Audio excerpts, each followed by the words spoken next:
สาธิตจิระปัญโยผู้อำนวยการสถาบันธรรมาภิวัตน์สถาบันเพื่อเผยแผ่พระพุทธศาสนาส่งเสริมการศึกษาและพัฒนาสังคมตั้งอยู่ณที่พักสงฆ์สถาบันธรรมาภิวัตน์บ้านศพเตินตำบลศพปาดอำเภอแม่เมาะจังหวัดลำปางสาธุชนท่านผู้ฟังรายการนี้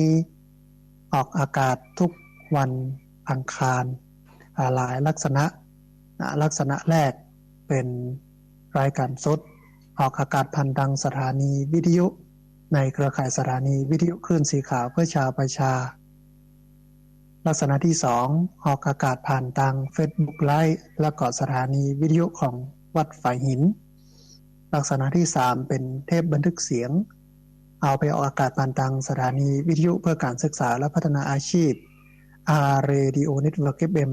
99.50 เมกะเฮิรตซ์ของวิทยาลัยเทคโนโลยีและการจัดการกฟผ.แม่เมาะลักษณะ1เอาไปออกผ่านทาง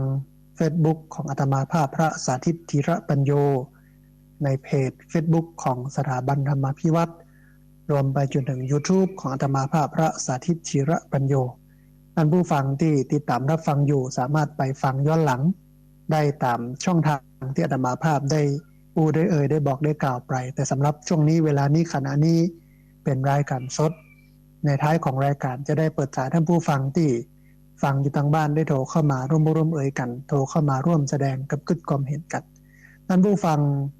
รายการนี้ปกติมีอยู่2ช่วงเวลาคือตี 4 จนถึงตี 5ช่วงหนึ่งตี 5 จนถึง 7 โมงช่วงหนึ่งในช่วงที่แล้วได้กันถึงเรื่องการสวดมนต์มีวัตถุประสงค์มีเป้าหมายมีอานิสงส์มีประโยชน์อย่างใดแล้วก็ในช่วงนี้ก็จะมาเพิ่มเติมเรื่องนี้ให้มันชัดขึ้นลงรายละเอียดให้ลึกขึ้นเนื่องด้วยว่าเวลาช่วงนี้มีนักกว่าในช่วงที่แล้วเนี่ยเวลามีน้อยท่านผู้ฟังและในตอนที่เปิดสายในช่วงที่เปิดสายท่านผู้ฟังที่ฟังอยู่ทางบ้านให้ได้โทรเข้ามาร่วมกันโทรเข้ามาร่วมแสดงความคิดความเห็นกันก็มีญาติโยมโทรเข้ามาว่าอยากจะให้พระอาจารย์ได้นำเอาเรื่องสมาธิมาพ่องก็รับปากรับคำว่าในอาทิตย์หน้าจะได้เรื่องของการทำสมาธิเรื่องสมถกรรมฐานเรื่องวิปัสสนากรรมฐานให้มันชัดขึ้นให้มันละเอียดขึ้นให้ท่านผู้ฟังทั้งหลายได้ฟังกันท่านผู้ฟังในช่วงนี้ถึงเรื่องการสวดมนต์คนสมัยตะก่อนเพิ่นก็บอกว่าสวดมนต์เป็นยาทาวิปัสสนาเป็นยากินหลายคนก็บอกว่ามนต์ไม่ท่องบนก็เป็นมนทินแต่ก่อนที่จะกันถึงเรื่องของวัตถุประสงค์เป้าหมายรวมไปจนถึงประโยชน์ของการสวดมนต์เนี่ยเราต้องมาทำความเข้าใจก่อนว่าพระพุทธศาสนานั้นผู้ฟังเป็นศาสนาที่เพิ่นฮ้องว่าอเทวนิยมก็คือไม่นิยมเทพไม่นิยมเทพในที่นี้ก็หมายถึงบัดนิยมการดลบันดาลบัดนิยมอิทธิฤทธิ์บัดนิยมปาฏิหาริย์ศาสนาในโลกนี้เนี่ยเป็นแบ่งออกเป็น2ฝั่งเทวนิยมกับอเทวนิยมเทวนิยมก็คือนิยมเทพตลอดจนถึงมีความเชื่อว่าทุกสิ่งทุกอย่างบนโลกนี้รวมเป็นอยู่ถึงตัวเฮาเนี่ยการดำเนินชีวิตความสุขความทุกข์ของเฮานี่เกิดจากการดลบันดาลของเทพเจ้าเกิดจากการดลบันดาลของกอดพระผู้เป็นเจ้าทั้งหมดทั้งสิ้นนี่นะเพิ่นเชื่ออย่างนั้นในแห่งฟังนึงคือพุทธศาสนาเฮาที่เพิ่นฮ้องว่าศาสนาที่ไม่นิยมการดลบันดาลโดยเทพเจ้าหรือเทวดาที่เฮาฮ้องว่าอเทวนิยมเนี่ยเฮาเชื่อว่าชีวิตเฮาเนี่ยจะสุขจะทุกข์จะดีจะชั่วมันก็ขึ้นอยู่กับตัวเฮาถึงหมดถึงเสี่ยงบ่ได้เกี่ยวกับไผบ่ได้เกี่ยวกับเทพเจ้าเทวบุตรเทวดาที่จะมาดลบันดาลให้เฮาอยู่ดีมีสุขทุกข์สุขแต่อย่างใดเพราะนั้นการสวดมนต์เนี่ยท่านผู้ฟังใน2ฝั่งนี้ก็คือฝั่งเทวนิยมกับอเทวนิยมเนี่ยมันก็เลยแตกต่างกันการสวดมนต์ของเทวนิยมของหมู่ศาสนาที่เปิ้นเชื่อเปิ้นศรัทธาในเทพในเทวดาในพระเจ้าเพราะว่าจะเป็นศาสนาคริสต์อิสลามพราหมณ์เชนหมู่เนี้ยขออภัยไปเชนคริสต์อิสลามพราหมณ์เป็นต้นเนาะเปิ้นก็เชื่อว่าการสวดมนต์ของเปิ้นเนี่ยมันจะเป็นการอ้อนวอนมันเป็นการสรรเสริญคุณของพระผู้เป็นเจ้าคือพระผู้เป็นเจ้าหรือพระเจ้าหรือกอดเนี่ย พอใจในสิ่งที่เราทำให้กับเปิ้นทีนี้เมื่อเปิ้นพอใจแล้วเปิ้นก็จะเอ็นดูเราเปิ้นก็จะเนรมิตจะเสกจะดลบันดาลให้เราอยู่ดีมีสุขอันนี้เป็นความเชื่อของศาสนาเทวนิยมในฝั่งของอเทวนิยมเราเนี่ยการสวดนั้นเพื่อเป็นการทำให้สมาธิมันเกิดเป็นการทำความเข้าใจคำสอนรวมไปจนถึงสวดเพื่อเป็นการระลึกนึกถึงพระศาสดาแสดงความกตัญญูกตเวทีต่อพระศาสดามันก็เลยต่างกันแต่ถึงวันนี้ชาวพุทธเวลาสวดเนี่ยกลายเป็นว่าสวดไปสวดมาสวดเพื่อที่จะให้เกิดการดลบันดาล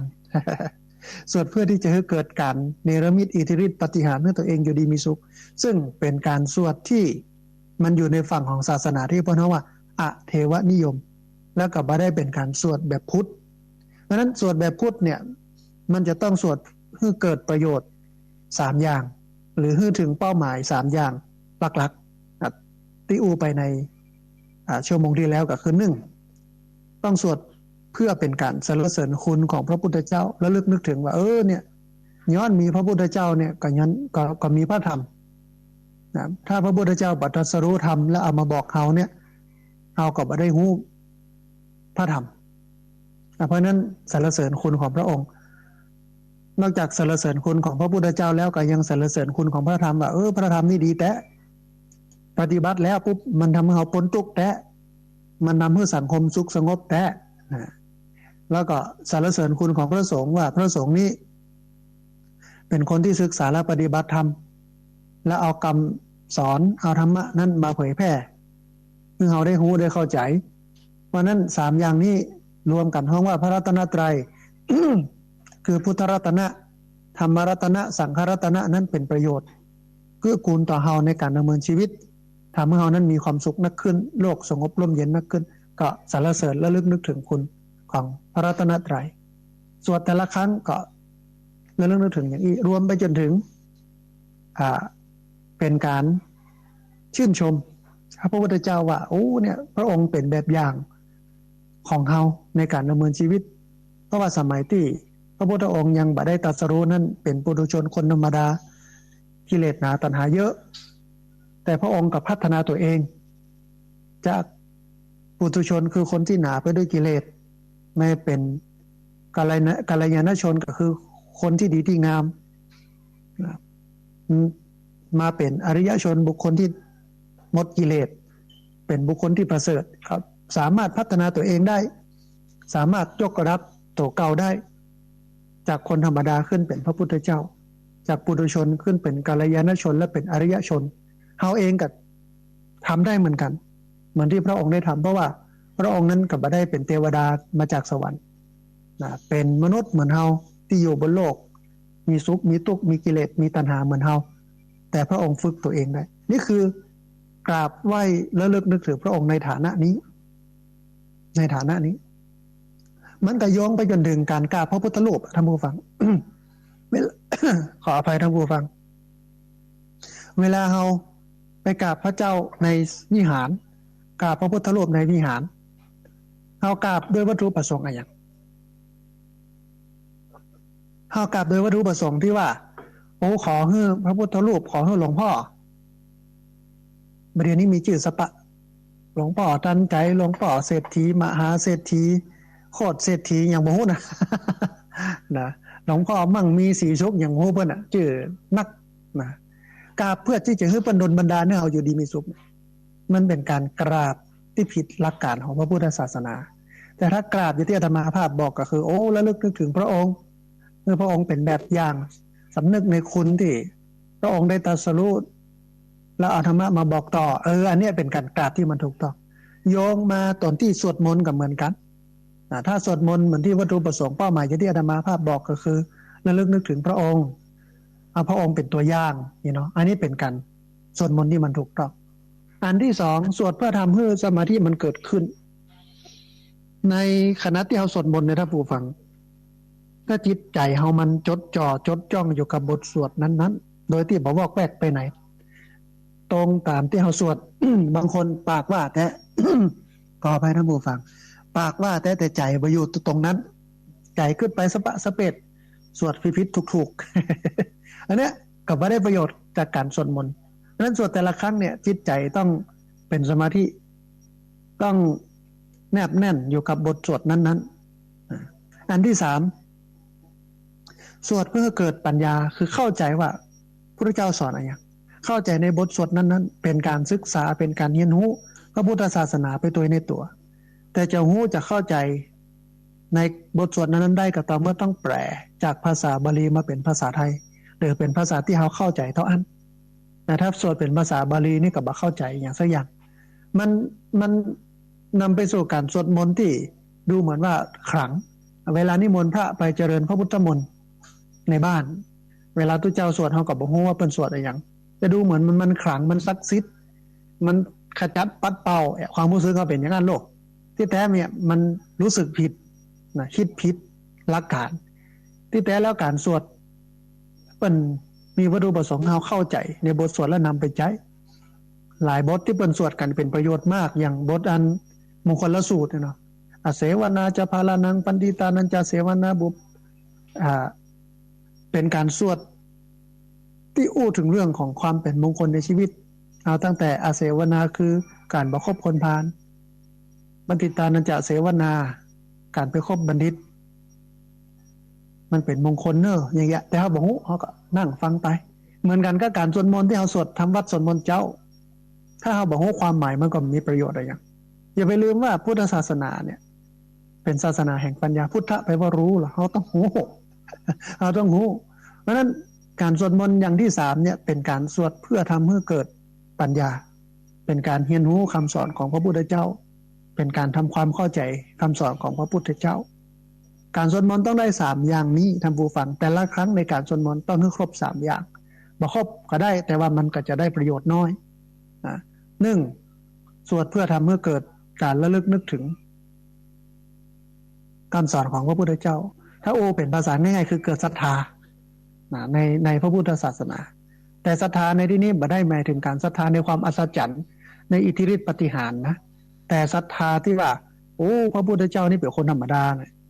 พัฒนาตนเองจนเป็นอริยบุคคลนะเป็นแบบอย่างพระองค์นี้เป็นคนที่สอนคนได้เน็ตเด็ดขนาดคำสอนของพระองค์ยากขนาดแล้วคน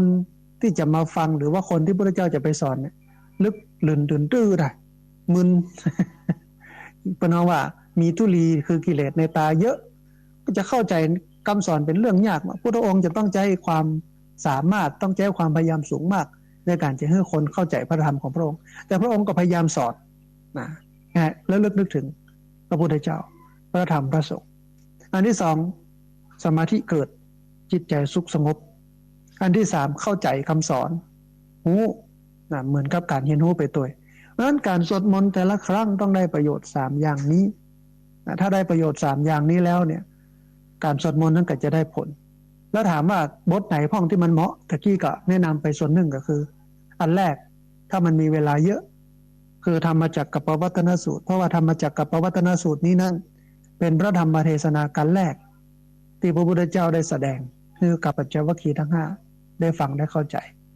หลังจากที่ปัญจวัคคีย์ทั้ง5ได้ฟังได้เข้าใจแล้วก็ได้บรรลุธรรมเป็นพระอริยบุคคลชั้นต้นคือชั้นโสดาบันพระอริยบุคคลก็คือบุคคลอันประเสริฐเนี่ยในพระพุทธศาสนาเฮาก็มีอยู่4ชั้น4ประเภท4จำพวก1โสดาบัน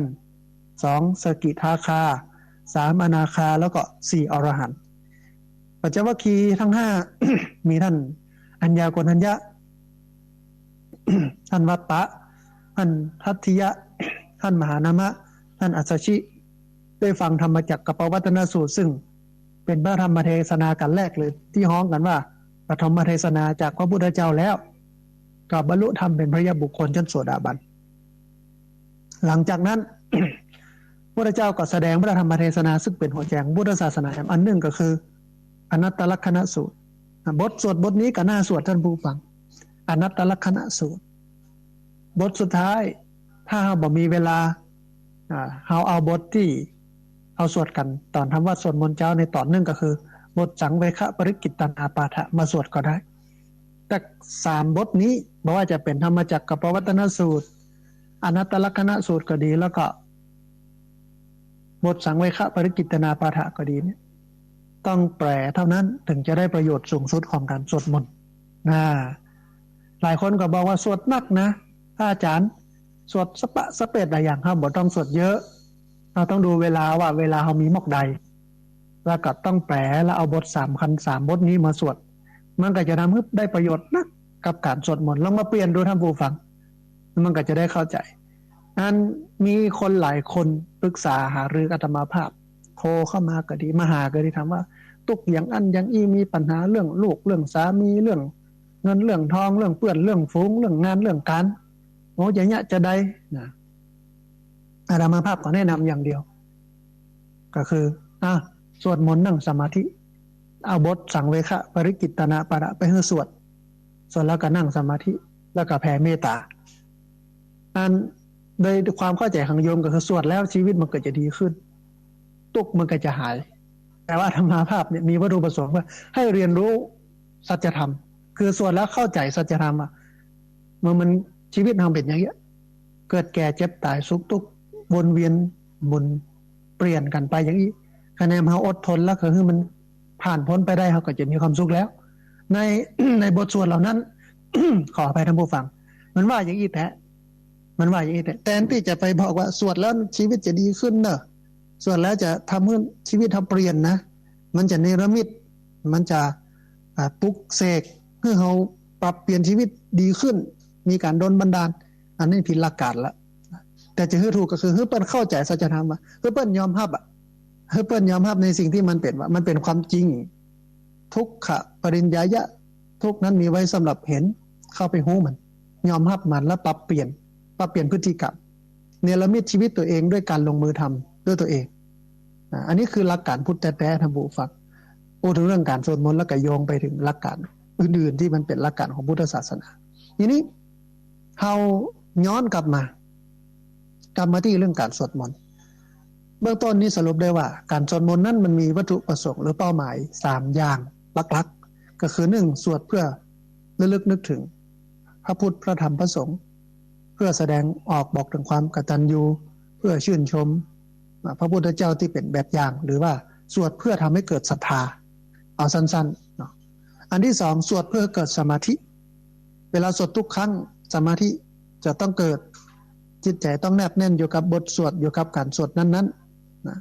อันที่3สวดเพื่อเข้าใจเพื่อเรียนรู้ว่าพระพุทธเจ้าสอนอะไรอย่างสวดเพื่อเข้าใจคำสอนเพื่อศึกษาเรียนรู้คำสอนการสวดมนต์แต่ละครั้งต้องได้3อย่างนี้ถึงบ่ได้3อย่างก็ได้2อย่างก็ยังดีเพื่อเกิดศรัทธาเพื่อทำให้สมาธิเกิดแต่จะให้เกิดประโยชน์สูงสุดก็คือต้องสวดเพื่อได้เรียนรู้ได้เข้าใจความหมายตัวนั่นคือต้องแปลความหมายอันนี้เรารู้เบื้องต้นนะแล้วทีนี้เราได้เรียนรู้เห็นว่าบทสวดที่สำคัญ ที่น่าดีสวดมันก็จะมีอยู่3บท1ธรรมจักรปวัตตนสูตร2อนัตตลักษณสูตร3บทสังเวคะปริกิตตานาปานะซึ่งอยู่ในการทำวัดสวดมนต์เจ้าถ้าเอาสวด3บทนี้ต่อเวลาที่เรามีอยู่เนาะแต่ต้องแปลทุกครั้งมันจะได้ประโยชน์ถามว่าอันบ่เอาอย่างอื่นจะโลมาบทจะมาสวดสังเวคะจะโลมาจะสวดธรรมจักรจะโลมาจะสวดอนัตตลักษณสูตรเลยโดยที่บ่เอานะโมตัสสะอะระหังสัมมาอิติปิโสได้ก็ได้หมดมันอยู่ที่เราจะเลือกแล้วเวลามันเหมาะสมแค่ไหนแต่ถ้าเวลามันพอมีก็เอาให้น้อยนะโมตัสสะอะระหังสัมมาอิติปิโสแต่ถ้าบ่มีก็จะโลมาเอาสังเวคะปริกิตนาปาฐะก็ได้เอาธรรมจักรกับปวัตตนสูตรก็ได้ เอาอนัตตลักษณสูตรก็ได้ตามเวลาตามความเหมาะสมของเราที่มันมีอยู่รวมไปจนถึง บทสังเวคะปริกิตนาปาฐะซึ่งมันอยู่ในบทธรรมวัดสวดมนต์เจ้าเขาจะมาสวดแม่ตอนได้ก็ได้เขาจะมาสวดแม่แรงได้ก็ได้หมดมันก็เหมือนนั้นหม้อเหมือนกระทะเหมือนกระทะ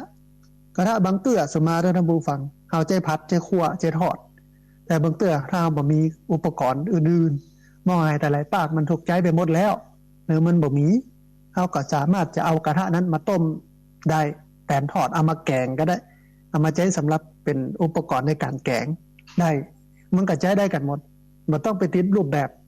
ไม่ต้องไปติดขัดใจเหมือนกันทั้งวัดสวดมนต์เช้าถึงแม้จะบรรจุว่าถึงแม้เปิ้นจะบอกว่าเป็นสวดมนต์เช้าแต่เขาก็สามารถเอามาสวดแรงก็ได้เอามาสวดตอนก็ได้แล้วแต่เขาไม่ต้องไปติดกับรูปแบบนี้ท่านผู้ฟังเขาได้หูไป2 อย่าง หลักๆตอนที่มีเวลาเหลืออยู่นี้จะมาอู้ถึงเรื่องคุณประโยชน์ของการสวดมนต์ซึ่งมีอยู่11 ข้อ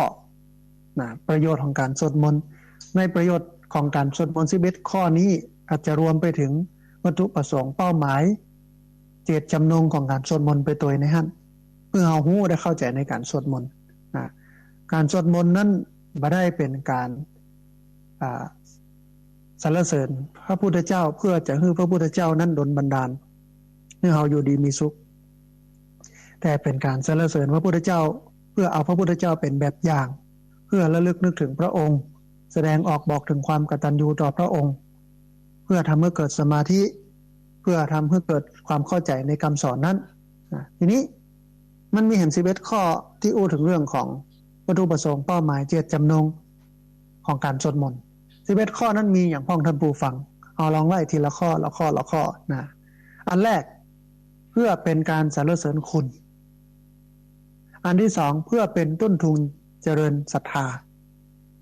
อันที่3เพื่อเป็นการแผ่จิตเมตตาอันที่4เพื่อเป็นการฝึกสมาธิอันที่5เพื่อเป็นการอบรมขันติให้แก่งกล้าอันที่6เพื่อเป็นการรักษาพระธรรมอันที่7เพื่อเป็นการกำจัดบาปอกุศลอันที่8เพื่อความเป็นมงคลแก่ชีวิตอันที่9เพื่อเป็นการทำจิตให้สว่างไสวเกิดปัญญาอันที่10เพื่อเป็นการช่วยรักษาโรคภัยอันที่11เพื่อเป็นเหตุให้ได้สมบัติบุญ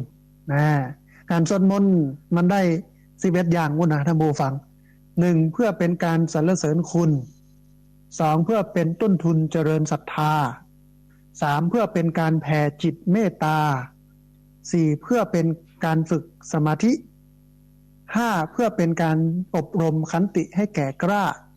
6เพื่อเป็นการรักษาพระธรรม7เพื่อเป็นการกำจัดบาปอกุศล8เพื่อเป็นมงคลแก่ชีวิต9เพื่อเป็นการทำจิตให้สว่างไสวเกิดปัญญา10เพื่อให้เป็นการช่วยรักษาโรคภัย11เพื่อเป็นเหตุให้ได้สมบัติบุญการสวดมนต์นี่มันก็จะได้อยู่ประมาณสัก11 ข้อ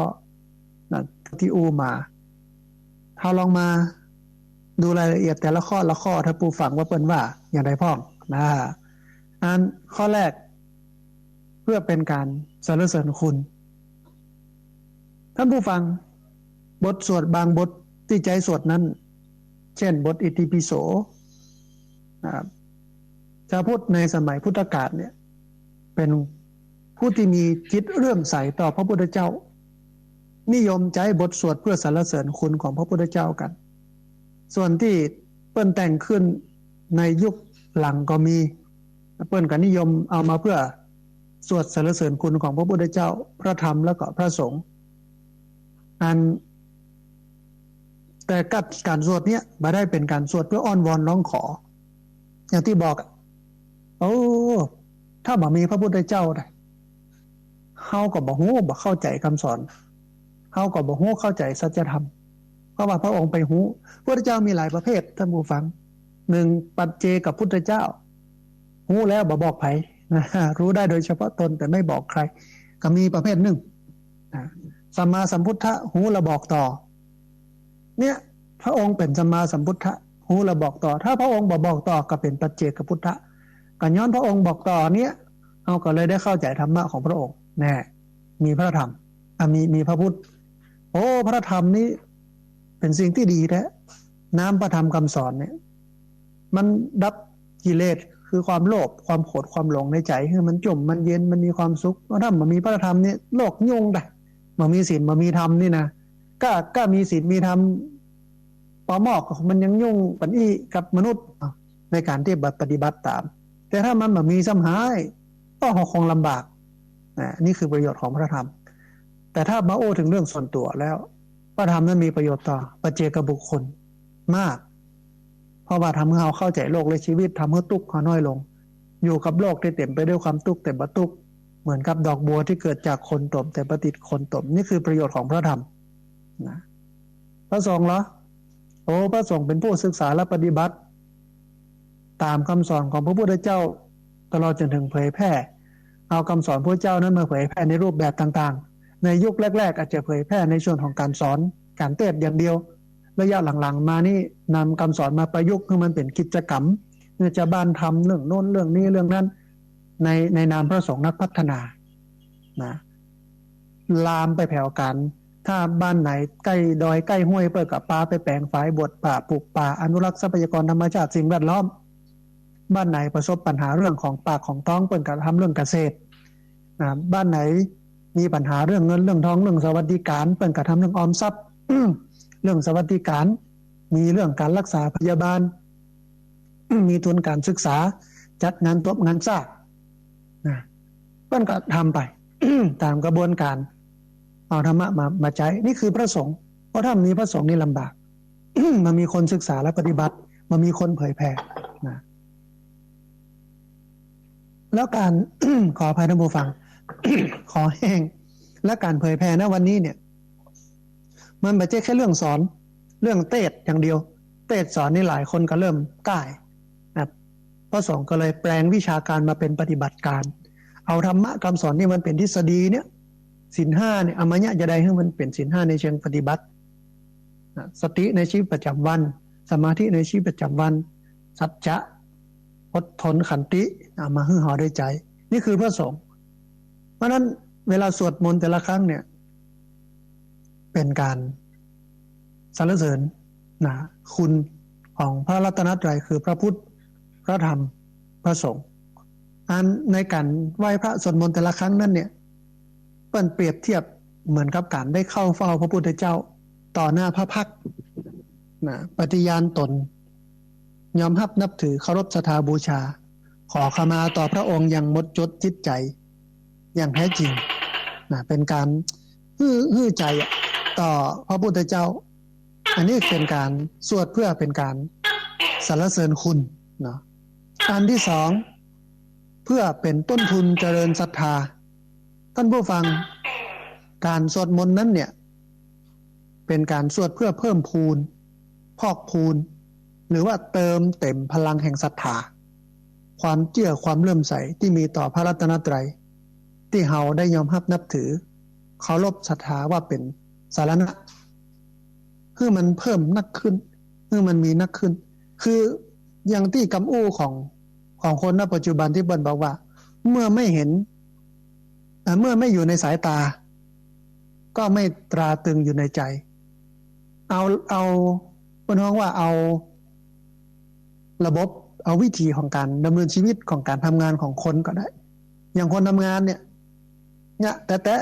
ต่บอกได้หันเลยเจ้านายบอกหันว่าเฮาทำงานซ้ำมาหันตอนที่เฮาพัก ซ้ำมาหันตอนที่เฮาพักเนาะ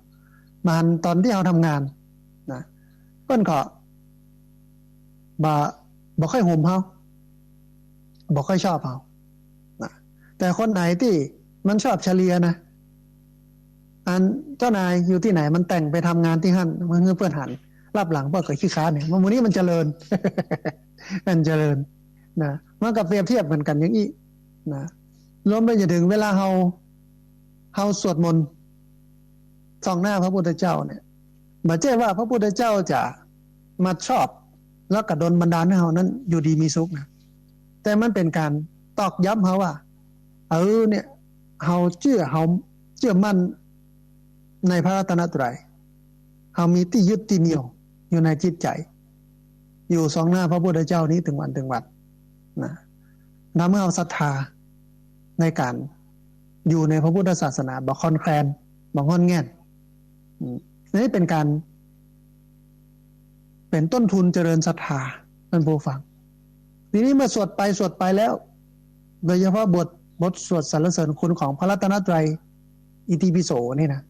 เวลาตัวเจ้าทำความผิดซึ่งช่วงนี้ออกข่าวหนักเขาก็เข้าใจว่ามันเป็นเรื่องปัจเจกบุคคลมันไม่ใช่เป็นเรื่องศาสนาคดีแล้วเขาเป็นทำบ่ดีแล้วเป็นข่าวถูกคัดออกไปมันก็จะเหลือคนดีอยู่ตรงไหนนะฮะ แต่ถ้าคนที่บ่ได้สวดมนต์บ่ไหว้พระบ่เป็นชาวพุทธที่แท้นี่เวลาข่าวทุเจ้าออกแต่ละข่าวเนี่ยก็จะเสื่อมศรัทธาละเอาอุตส่าห์นับถือจัดเมินเนี่ยที่แท้บ่ดีดักอยู่เนี่ยบัดศรัทธาละมานับถือละตอนใดก็เหมือนกันนั่นน่ะเหมารวมหรอเอาไปนับถือศาสนาอื่นดีกว่าไปเป็นอิสลามดีกว่าไปเป็นคริสต์ไปเป็นศาสนาพราหมณ์หรือไม่นับถือศาสนาใดเลยก็ดีเหมือนกันนะเป็นโมเอทิสเนี่ยก็กลายเป็นตัดตางตัวเก่าที่จะเจริญในศาสนาแต่ถ้าเข้าใจสัจธรรมเอาสวดมนต์ประจำโดยเฉพาะบทสรรเสริญคุณกับเปิ้ลมาเป็นตุเจ้านี้ที่มาเป็นตุเจ้าเพราะว่าเปิ้ลมามีความเป็นพระอยู่ในตัวเองนะบทสังฆคุณที่เราสวดกันมันมีความเป็นสังฆะอยู่ในตัวเองก็เปิ้ลออกไปเปิ้ลผิดก็ถูกแล้วเหรอคนดีๆเปิ้ลก็อยู่ในหั่นแน่นี่คือความเข้าใจของคนที่มีศรัทธาเกิดจากการสวดมนต์แต่ถ้าคนมีศรัทธาได้สวดมนต์บอกเข้าวัดเข้าวามันก็กลายเป็นเสื่อมศรัทธาเสื่อมศรัทธาในบุคคลเพราะนั้นต้องศรัทธาในหลักการคนมันไหลได้นะดีบ่ดีมันขึ้นมันลงได้ทำเป็นยังเปิ้นบ่ดีเปิ้นก็ออกไปเปิ้นปฏิบัติบ่ถูกเปิ้นพ่ายแพ้ต่ออุดมการณ์ต่อหลักการในศาสนาก็ออกไปส่วนที่เปิ้นขัดเกลาตัวเองอยู่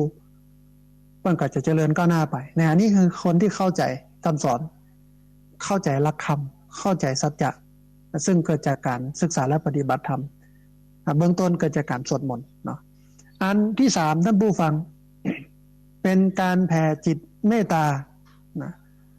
ท่านผู้ฟังการสวดมนต์ในแต่ละครั้งนั้นเนี่ยถือว่าเป็นการแผ่พลังเมตตาจิตผ่านบทสวดมนต์ในแต่ละบทซึ่งมีความเชื่อว่าเป็นสิ่งที่มันทำให้เกิดพลังอยู่ในตัวโดยอาศัยบทสวดมนต์แต่ละบทนั้นเป็นเสมือนตัวเชื่อมคือมันเป็นเครื่องมือมันเป็นอุปกรณ์มันเป็นสื่อส่งสัญญาณแปลให้มันเป็นพลังไปถึงบุคคลไปถึงสรรพสิ่งทั้งหลายคือเขาได้รับรู้รับทราบอันนี้เป็นการแผ่จิตเมตตาการสวดมนต์เป็นการแผ่จิตเมตตาเพราะคนสวดมนต์นี่เป็นคนที่เบียดเบียนภัยคนสวดมนต์นี่เป็นคนที่อยู่กับบทสวดไม่ใช่ว่าจมกับสวดนี่ปอๆกันไม่ใช่นะ สวดต่อใดกับไปจมทั้งนอกทั้งอันนี่ไม่ใช่สวดมนต์เยอะนะต้องลดการจมลงมีคนเปรียบเทียบว่าเอาเวลามาสวดมนต์ดีกว่ามาบ่นนินทาเป็นว่าอย่างนั้นถ้าคันปากยิ้มยิบใครจมคันปากยิ้มยิบใครเล่าขวัญคนอื่นก็เอามาสวดมนต์ดีกว่ามันจะได้ประโยชน์มันจะได้มีคุณค่าและมีความหมายนั้นการสวดมนต์แต่ละครั้งมันเป็นการสร้างพลังเมตตาให้มันอยู่ในใจของเราสังเกตเวลาเราไปกราบครูบาอาจารย์เอาอย่างหลวงปู่ทองเนี่ยสมัยที่ยังมีชีวิตอยู่เนาะใครที่ไหนตั้งใดไปกราบมันก็รู้สึกถึงพลังเย็นพลังเมตตาที่หลวงปู่เพิ่นมีมันจุ่มมันเย็นอยู่ตัวได้เห็นมันก็สบายตาเห็นก็เป็นบุญตาสนทนาก็เป็นบุญปากอุปถัมภ์อุปถากก็เป็นบุญใจเป็นว่าอย่างนั้นนี่การสวดมนต์ก็เหมือนกันเมื่อมันเป็นการแผ่จิตเมตตานะทำให้เราสงบร่มเย็นจิตใจเป็นเมตตานะแห่มาเนื่องนั้นที่สี่เพื่อเป็นการฝึกสมาธิท่านผู้ฟังการทำสมาธินั้นมันมีหลายรูปแบบหลายวิธีการสวดมนต์ก็เป็นการทำสมาธิแห่งวิธีหนึ่งที่จะทำให้คนที่สวดเนี่ยเกิดความสงบได้เพราะว่าขณะที่สวดนั้นเนี่ยคนสวดต้องมีความตั้งใจแน่วแน่มีสติที่ดีสามารถน้อมนึกถึงบทสวดที่จดจำไว้นำมาสวดได้อย่างบ่ผิดขณะสวดเนี่ยจิตย่อมจดจ่อในบทสวดในตัวหนังสือนะที่สวดหรือคำสวดนั้นหรือที่จำไปได้ก็ใจสายตาเพ่งมองตัวหนังสืออ่านบทสวดไปแต่ละอักษรแต่ละวรรคแต่ละบทแต่ละตอนจิตใจในขณะนั้นย่อมรวมตัวเป็นหนึ่งภาษาพระบอกว่าเอตัคตาลมเป็นสมาธิบ่ฟุ้งซ่านมันเกิดสมาธิขึ้นมาเพราะฉะนั้นการสวดมนต์แต่ละครั้งเนี่ยมันก็ทำให้เกิดสมาธิในตัวเองนะเพื่อเป็นการฝึกสมาธิ ให้มานึ่งเพื่อเป็นการอบรมขันติให้แก่กล้าท่านผู้ฟังการนั่งพนมมือก็ดีการนั่งคุกเข่าก็ดีการนั่งคัดสมาธิก็ดีการนั่งพระเพียบก็ดีเวลาที่ใช้ในการสวดก็ดีต้องใช้เวลาเมินพอสมควรเพราะฉะนั้นคนที่สวดนั่นจะต้องเป็นคนที่มีความอดทนอดกลั้นสูงจึงจะสามารถข่มทุกขเวทนาคือความเจ็บปวดที่มันเกิดขึ้นในขณะสวดได้อดทนจนกระทั่งสวดไปจนจบอันนั้นไม่ใช่เป็นเรื่องธรรมดาท่านผู้ฟังเป็นเรื่องลำบากกับการนั่งป้อลำแม่นั่งพระเพียบมานั่งสวดมนต์เนี่ยเป็นการฝืนกายเป็นการฝืนใจเป็นการบังคับกายบังคับใจอันนั้นย่อมทำให้เกิดขันติธรรมคือความอดทนแกร่งกล้ามันเกิดขึ้นเจริญขึ้นเป็นการฝึกเป็นการอบรมเป็นการบ่มเพาะเพื่อกันที่ทำคือความอดทนมันสูงขึ้นอันเหมือนที่ช่วงที่แล้วคุณโยมโทรเข้ามาก็คือคุณโยมโควิดบ้านดอยหลังถ้ำบ้านหงละปูนเพิ่นบอกว่าแต่ก่อนผมเป็นคนใจหินเป็นคนใจฮ้อนแต่ประกอบมาสวดมนต์มานั่งสมาธิภาวนาเอาน้ำธรรมคำสอนเอาศีลเอาธรรมมาเป็นที่ตั้งที่เปิ้งเอามาดับไฟโลภะคือความโลภดับไฟโทสะคือความโกรธดับไฟโมหะคือความหลงที่มันอยู่ในใจให้มันลดลงเมื่อมันน้อยลงเนี่ยมันก็ทำให้ผมใจเย็นขึ้นเยอะเป็นคนที่มีความสุขความสบายขึ้นเยอะเพราะใจมันบ่เร่าร้อนมันมีขันติธรรมมีความอดทนสูงขึ้นนะท่านผู้ฟังคนที่บ่มีความอดทนเนี่ยจะเป็นคนที่บ่ประสบความสุขบ่สามารถที่จะประสบความสำเร็จในชีวิตได้นะเพราะว่าความอดทนนั้นมันเป็นเครื่องมือเผากิเลสบาปอกุศลให้มันหมดไปได้คุณธรรมก็คือความอดทนอดกลั้นจะเกิดขึ้นจะมีขึ้นกลายเป็นสมบัติใจของคนนั้นได้คนคนนั้นจะต้องผ่านการฝึกการอบการลมการบ่มการเพาะมาอย่างต่อเนื่องเป็นประจำสม่ำเสมอนะในการสวดมนต์เนี่ยเวลาสวดมันก็เป็นการฝึกขันติธรรมมันเป็นการสร้างมันเป็นการบ่มเพาะขันติธรรมคือความอดทนที่เกิดขึ้นมีขึ้นแก่ตัวเฮาเป็นประจำสม่ำเสมอต้องทำถึงวันต้องทำถึงวันมันเป็นการฝึกวิริยะบารมีคือความเพียรตัวนะฝึกขันติธรรมคือความอดทนตัวต้องมาเตยขี้ค้านสวดมันอิดมันเหนื่อยก็ต้องสวดนะจะอิดจะเหนื่อยก็ต้องสวดไปมันก็ทำให้เกิดเป็นห้องว่าพลังความเพียรขึ้นมาชนะความขี้ค้านนะอันนี้คือสวดมนต์เนี่ยเพื่อเป็นการอบรมขันติให้มันแกร่งกล้าขันติมันเป็นธรรมอันเลิศที่ทำให้คนนั้นประสบความสำเร็จอาตมาภาพสอนลูกศิษย์เสมอว่าเมื่อเป็นขยมที่วัดเนี่ยต้องอดทนเพราะวัดนี้ระเบียบนักรวมไปจนถึงสอนสามเณรท่านผู้ฟังที่มาเรียนหลักสูตรทวิศึกษาสาวกรูปตอนนี้ปิดเทอมอยู่จะมาเรียนกรรมหนึ่งช่วงกรกฎาไหนๆก็อู้ถึงเนนเนาะเดี๋ยวก็จะได้อู้ถึงเรื่องของงานศาลาเรือนพักสามเณรที่ญาติโยมได้ร่วมกันให้กันหอมกันสร้างกันแปลงกันสักหน่อยหนึ่งแต่อู้ถึงตอนนี้ว่าเนนเราเนี่ยมาแล้วมันลำบากอันแรกมันเรียนสองอย่างมันเรียนหนักเรียนตึงตังโลกก็คือม.4 5 6ม.1 2 3 4 5 6เรียนสามัญเหมือนละอ่อนชาวบ้านทั่วไปเรียนตังธรรมนักธรรมบาลีอภิธรรมก็เรียนสายอาชีพแหมอาชีวศึกษาแหม3 ตบอันนี้เฉพาะการเรียนนัก3 เท่า2เวลามาเรียนหนังสือ15 วันนั่งรถไฟมาเรียนที่พักส่งสถาบันธรรมาภิวัตน์15 วันนั่งรถไฟมาจากสถานีรถไฟเชียงใหม่มาถึงสถานีรถไฟแม่จางเตียวจากสถานีรถไฟแม่จางขึ้นมาที่พักส่งสถาบันธรรมาภิวัตน์มาฉันเพลตอนแม่แรงกับแม่ตอนหลังจากนั้นก็จัดเก็บที่รับที่นอนอย่างต่างๆ1 ทุ่มทำวัดสวดมนต์เย็นหับศีลฟังโอวาทฟังกฎระบบระเบียบต่างๆ4 ทุ่มจำวัดแล้วการจำวัดก็ลำบากแต่ก่อนนี้กลางเต็นท์นอนฝนตกก็เปียกกันได้อย่างเดียวคือยุง ฮ้อนโอ้อยู่ในเต็นท์ขนาดเขาอยู่ทางนอก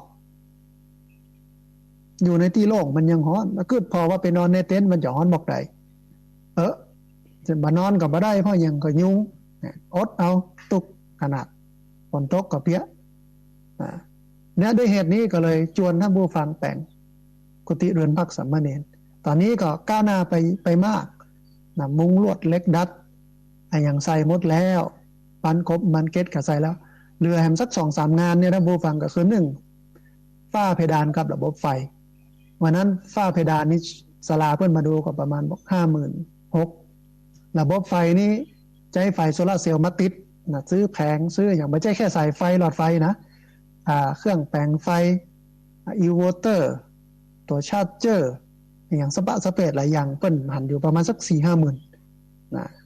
แล้วก็แหมงานก็คือปูกระเบื้องปืนแล้วสุดท้ายงานสีกระจายอยู่ประมาณสัก100,000-200,000แต่ตอนนี้ก็มีอยู่ส่วนหนึ่งนะก็หอมกันไปทีละน้อยละน้อยญาติธรรมญาติโยมถ้าผู้ฟังก็ห่วมหอมมาก็อยู่กันลำบากแต่ตอนนี้ก็เริ่มจะสบายแล้วเปิดเทอมมานี้พออยู่ได้ละสบายละมาเหมือนแต่ก่อนละนอกจากนั้นท่านผู้ฟังนะต้องตื่นเช้าเนาะตื่นเช้าตี 4ต้องตื่นแล้วล้างหน้าล้างตาแปรงฟันทำกิจธุระส่วนตัวตี 5สวดมนต์ไปจนถึงตี 5เกิงฟังโอวาทแบ่งการแบ่งงานตี 5เกิงก็แยกย้ายกันไปทำภาระหน้าที่รูปไหนกวาดก็กวาดรูปไหนถูก็ถูรูปไหนเจ็ดก็เจ็ดรูป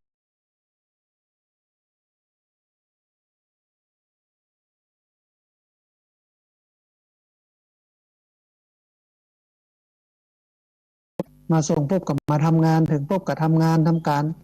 แม่แรงกับไหว้พระสวดมนต์4 ทุ่มกับจำวัดไป15 วันกับกลับไปเชียงใหม่ไปเฮียนสามัญต่อแถมโอ้มันต้องอาศัยความเพียรมันต้องอาศัยความพยายามมันต้องอาศัยความอดทนสูงมากแต่ที่นี่กับบ่มีไฟมีแต่โซลาร์เซลล์ที่พักหลวงสถาบันธรรมาภิบาลแต่เขาก็อด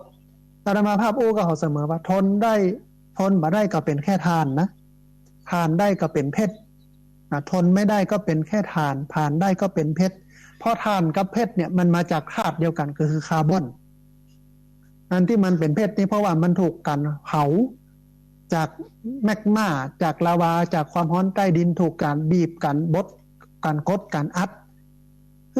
คือทานซึ่งเป็นคาร์บอนเนี่ยกลายเป็นเพชรใสบริสุทธิ์และแกร่งมากคนก็เหมือนกันถ้ามันอดได้ผ่านกันบีบการอัดการเผาจากระบบระเบียบจากขันติความอดทนอย่างต่างๆมันก็จะเจริญรุ่งเรืองมันก็จะได้ดีได้ดีทนมาได้ก็เป็นทานผ่านได้ก็เป็นเพชรเพราะฉะนั้นการสวดมนต์มันก็นำมาซึ่งขันติธรรมคือความอดทนอดกลั้นและขันติธรรมนี่ก็เป็นธรรมะพื้นฐานในการที่จะทำให้ชีวิตเราเนี่ยเจริญรุ่งเรืองได้ทำให้ชีวิตมันงามเพราะว่าขันติคือความอดทนนั้นอยู่ในหมวดธรรมะที่บอกว่าทำอันทำให้งามขันติคือความอดทนโสรจะความเสงี่ยมทำอันทำให้งามจะทำให้ชีวิตเรางามสวดมนต์มันขันติธรรมเกิดและขันติธรรมนี้จะทำให้ชีวิตเรางามอย่างที่6ท่านผู้ฟังสวดมนต์เพื่อเป็นการรักษาพระธรรมแล้วก็บทสวดเป็นการรักษาพระธรรมบทสวดบางบทเนี่ยเป็นพระพุทธพจน์ที่สำคัญเช่นธรรมจักรปวัตนสูตรเป็นต้นเป็นธรรมะสำคัญที่จะต้องจดจำเพื่อจะรักษาไว้ท่านผู้ฟังโดยปกติแล้วเนี่ยบทสวดแต่ละบทที่จะนำมาสวดนั้นเนี่ยคนสวดจะต้องท่องจำเพื่อได้ขึ้นใจแล้วนำมาสาธยายเพื่อเป็นการทบทวนอยู่เป็นประจำเพื่อการลืมการหลงการเสื่อมการสวดทั้งที่จำได้แล้วสวดก็ดีและการอ่านหนังสือสวดก็ดีก็ชื่อว่าเป็นการรักษาพระธรรมคำสอนไว้บ่ให้สูญหายลบเลือนลางจางหายสาบสูญไปมันเหมือนสมัยพุทธกาลท่านผู้ฟังการสวดเป็นการรักษาคำสอนสมัยพุทธกาลเนี่ยเปิ้นนิยม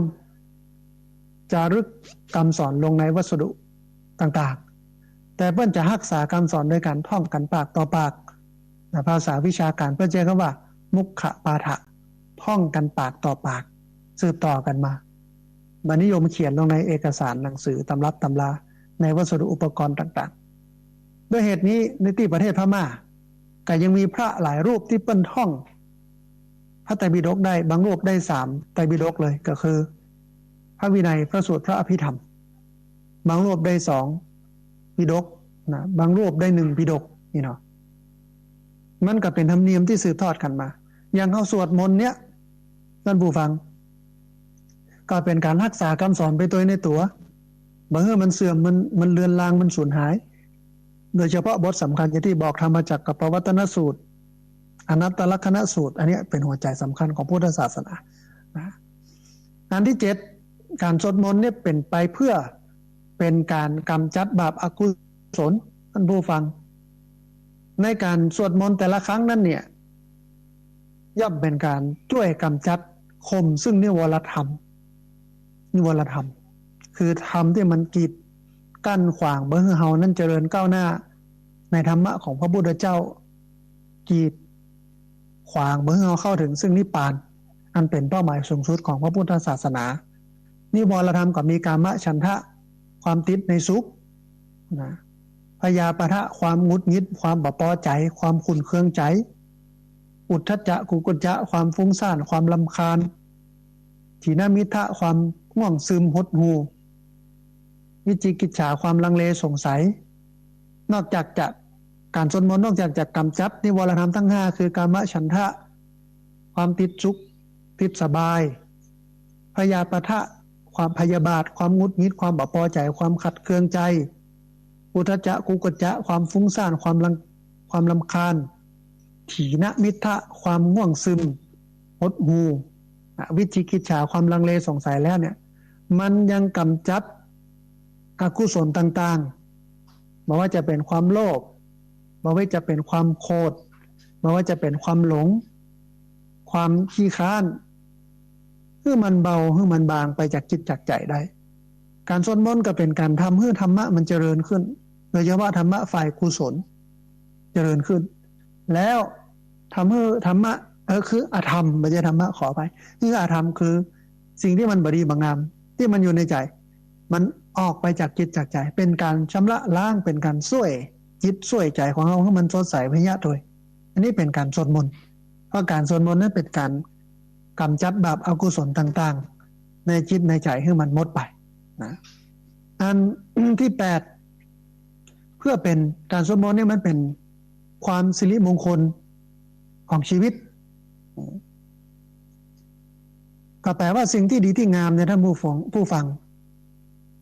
มันก็จะเกิดขึ้นจากการสวดมนต์เพราะว่าการสวดมนต์นั้นจัดเป็นทั้งบุญกิริยาวัตรบุญกิริยาแล้วก็ไตรสิกขาบุญกิริยาก็คือเป็นสิ่งที่มันทำให้เกิดบุญไตรสิกขาคือมันเป็นเครื่องฝึกหัดขัดเกลาจิตใจ3อย่างคือทำให้ศีลเกิดสมาธิเกิดปัญญาเกิดขณะสวดเนี่ยเขาก็มีกายวาจาเรียบร้อยมีการระมัดระวังสำรวมดีอันนี้ศีลเกิดขึ้นมาได้ไปเบียดเบียนไผ่มาได้ไปว่าไปด่าไผ่ ไม่ได้ไปทำร้ายใครมีความเรียบร้อยสัมมาวาจาเกิดสำรวมระวังมีศีลขณะสวดก็มีจิตเป็นสมาธิตั้งมั่นตั้งใจสวดจิตใจบ่วอกแวกบ่เกิดร้ายบ่เกิดเป็นอกุศลบ่เกิดลามกบ่เกิดบาปหยาบช้าอะไรหยังเป็นสมาธิแล้ว พิจารณาบทสวดต่างๆหันเข้าใจในคำสอนคำสวดโดยเฉพาะบทสำคัญเช่นธรรมจักรกับปวัตตนสูตรอนัตตลักษณสูตรแล้วก็สังเวคปริกิตนาปาฐะเข้าใจว่าโอ้มันเป็นอย่างนี้ นำไปสู่การปล่อยวางอ๋อที่แต่พระเจ้าสอนเรื่องไตรลักษณ์นู่นนี่เรื่องเกิดขึ้นเรื่องตั้งอยู่เรื่องดับไปบอกว่าเป็นอย่างทุกอย่างบอกว่าดีบ่ดีเนี่ยมันอยู่ในนี้หมดเกิดขึ้นตั้งอยู่ดับไปดีก็เกิดขึ้นดีก็ตั้งอยู่ดีก็ดับไปบ่ดีก็เกิดขึ้น บ่ดีก็ตั้งอยู่บ่ดีก็ดับไปสุขเกิดขึ้นสุขตั้งอยู่สุขดับไปทุกข์เกิดขึ้นทุกข์ตั้งอยู่แล้วก็ทุกข์ดับไปบ่มีอย่างคงทนถาวรเที่ยงแท้ยั่งยืนทุกอย่างเปลี่ยนแปลงหมดเลยมันอยู่ที่เขาจะอดทนอยู่กับมันได้แค่ไหนเวลาขึ้นเขาก็บ่หลงเวลาลงเขาก็บ่ทุกข์นะอันนี้มันเป็นมงคลแก่ชีวิตเพราะมันอยู่ในการปฏิบัติในการศึกษาตามหลักของไตรสิกขาคือศีลสมาธิปัญญาเป็นบุญเป็นกุศลเป็นบารมีธรรมนะอันเปิ้ พิ่นบอกว่ามันเมื่อบุคคลใดบุคคลหนึ่งลงมือปฏิบัติคือสวดมนต์อย่างสม่ำเสมอเนี่ยเป็นปกติวิสัยจนเกิดเป็นอุปนิสัยก็คือเป็นสิ่งที่อยู่ในชีวิตละขาดบ่ได้และทำถึงวันแล้วเนี่ยย่อมก่อให้เกิดบุญก่อให้เกิดกุศลเป็นมงคลแก่ชีวิตเกิดพลังนำมาซึ่งความสุขความเจริญแล้วก็ไม่ใช่แค่ตัวเก่าอย่างเดียวนะคนในครอบครัวก็จะมีความสุขความเจริญตัวเพราะคนสวดมนต์ประจำเนี่ยจิตใจมันจะตั้งมั่นอยู่กับศีลกิจกระทำแต่ว่าต้องสวดแปลต้องเข้าใจความหมายต้องดำรงตนอยู่ในศีลสมาธิแล้วก็ปัญญานะมันถึงจะเป็นมงคลแก่ชีวิตได้ไม่ใช่ว่าสวดโดยที่บ่รู้เรื่องรู้ราวอย่างสักอย่างสวดไปเถอะ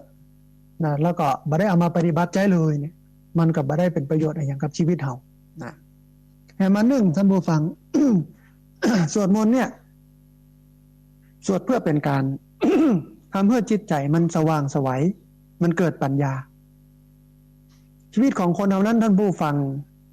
ประกอบไปด้วยกายและก็จิตสองอย่างรูปธรรมนามธรรมร่างกายและจิตใจกายเป็นส่วนแห่งรูปธรรมจับต้องได้พอกอยหันได้ส่วนจิตใจนั้นมันเป็นนามธรรมแต่นามธรรมนี้มันมีความเป็นใหญ่มันเป็นนายในชีวิตของคนเราอย่างที่เปิ้ลบอกว่าจิตเป็นนายกายเป็นบ่าวทีนี้เมื่อจิตเศร้าหมองแล้วเนี่ยจิตมีความตุกข์จิตวิตกกังวลหรือจิตมีกิเลสเข้าไปปะปนมันทำให้มัวหมองเพราะกิเลสแปลว่าเครื่องเศร้าหมองจิตเศร้าหมองเพราะกิเลสโลภะโกรธโทสะหลงโมหะมันก็ทำให้กายเฮาบ่ค่อยม่วนอกม่วนใจตัว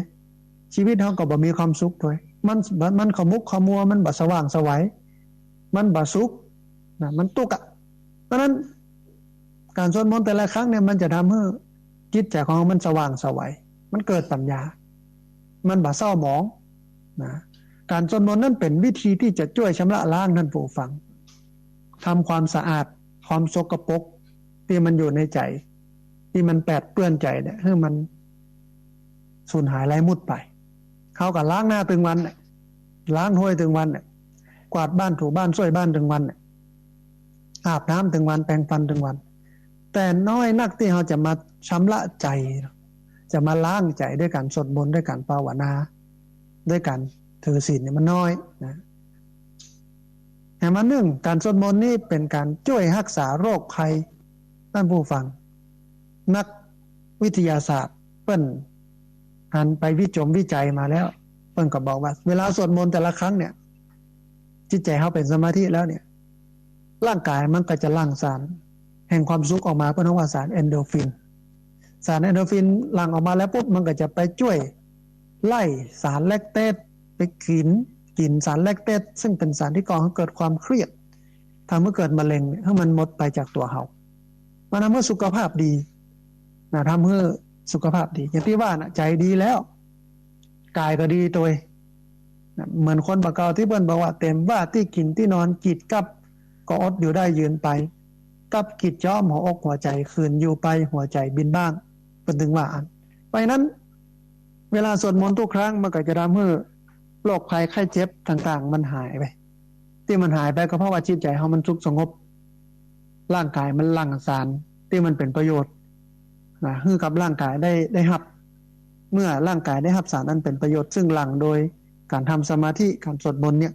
มันก็จะทำให้สุขภาพเขาดีไปตัวนะมาหนึ่งท่านผู้ฟังสวดมนต์เนี่ยเป็นการสวดเพื่อเป็นเหตุให้ได้สมบัติก็คือบุญญสมบัติ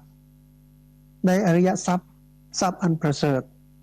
ได้อริยทรัพย์อันประเสริฐก็คือบุญกุศลก็คือศีลสมาธิปัญญาอริยทรัพย์เหล่านี้มันติดตัวเข้าไปตัวนะถ้าทรัพย์ธรรมดาเนี่ยคนยังรักไปได้ท่านผู้ฟังแต่ถ้าเป็นอริยทรัพย์แล้วเนี่ยก็คือบุญแล้วเนี่ย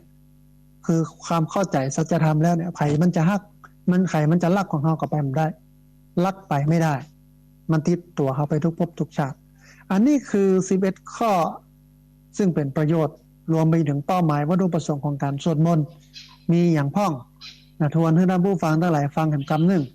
1เพื่อเป็นการสรรเสริญคุณ2เพื่อเป็นต้นทุนเจริญศรัทธา3เพื่อเป็นการแผ่จิตเมตตา4เพื่อเป็นการฝึกสมาธิ5เพื่อเป็นการอบรมขันติให้แก่กล้า6เพื่อเป็นการรักษาพระธรรม7เพื่อเป็นการกำจัดบาปอกุศล8เพื่อความเป็นมงคลแก่ชีวิต9เพื่อเป็นการทำจิตให้สว่างไสวเกิดปัญญา10เพื่อเป็นการช่วยรักษาโรคภัย11เพื่อเป็นเหตุให้ได้สมบัติบุญก็คืออริยทรัพย์สมบัติบุญนี่คืออริยทรัพย์นั่นเองมีอยู่ประมาณสัก11ข้อท่านผู้ฟังก็เชื่อว่าถ้าผู้ฟังที่สวดกันอยู่เนี่ยก็ได้ประโยชน์อย่างมากจากการสวดมนต์ที่ได้สวดกันไปอันนี้ต้องขออนุโมทนาบุญกับศรัทธาสาธุชนท่านผู้ฟังที่อยู่ในศีลกินในธรรมอยู่กับศีลกินกับทานสวดมนต์ไปภาวนาไปอยู่กับวัดกวาไปถือศีลกินธรรมไปเท่ากับมาถูกทางแล้วท่านผู้ฟังเหมือนเป็นการตอกเสาเข็มชีวิตเฮามันแน่นนะการสร้างบ้านประเดี๋ยวนี้เปิ้นนิยมการตอกเสาเข็มเพื่อที่จะเป็นฐานสำหรับเอาเสาขึ้นมาตั้งเวลาเกิดแผ่นดินไหวเวลาเกิดการทรุดตัวของดิน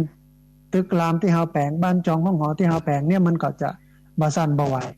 การสวดมนต์การอยู่กับศีลกินกับธรรมเป็นการตอกเสาเข็มเมื่อชีวิตมันมั่นเวลาทุกข์มากระทบแทนที่กิเลสจะกระเทือนธรรมมันก็จะกระเทือนแทนมันดีอย่างไรท่านผู้ฟังสำหรับคนที่มีศีลมีธรรมอยู่ในใจคนที่มีศีลมีธรรมอยู่ในใจเนี่ยเวลาทุกข์กระทบธรรมกระเทือนทุกข์กระทบธรรมกระเทือนจะหันคนอื่นเป็นกระถางเขาเอาอย่างใส่ไว้ในหั่นเอาดอกไม้ดอกไม้งามๆใส่ไว้ในกระถางดินใส่ไว้ในกระถางแล้วสิ่งที่เขาจะเอาไปใส่ในกระถางก็คือ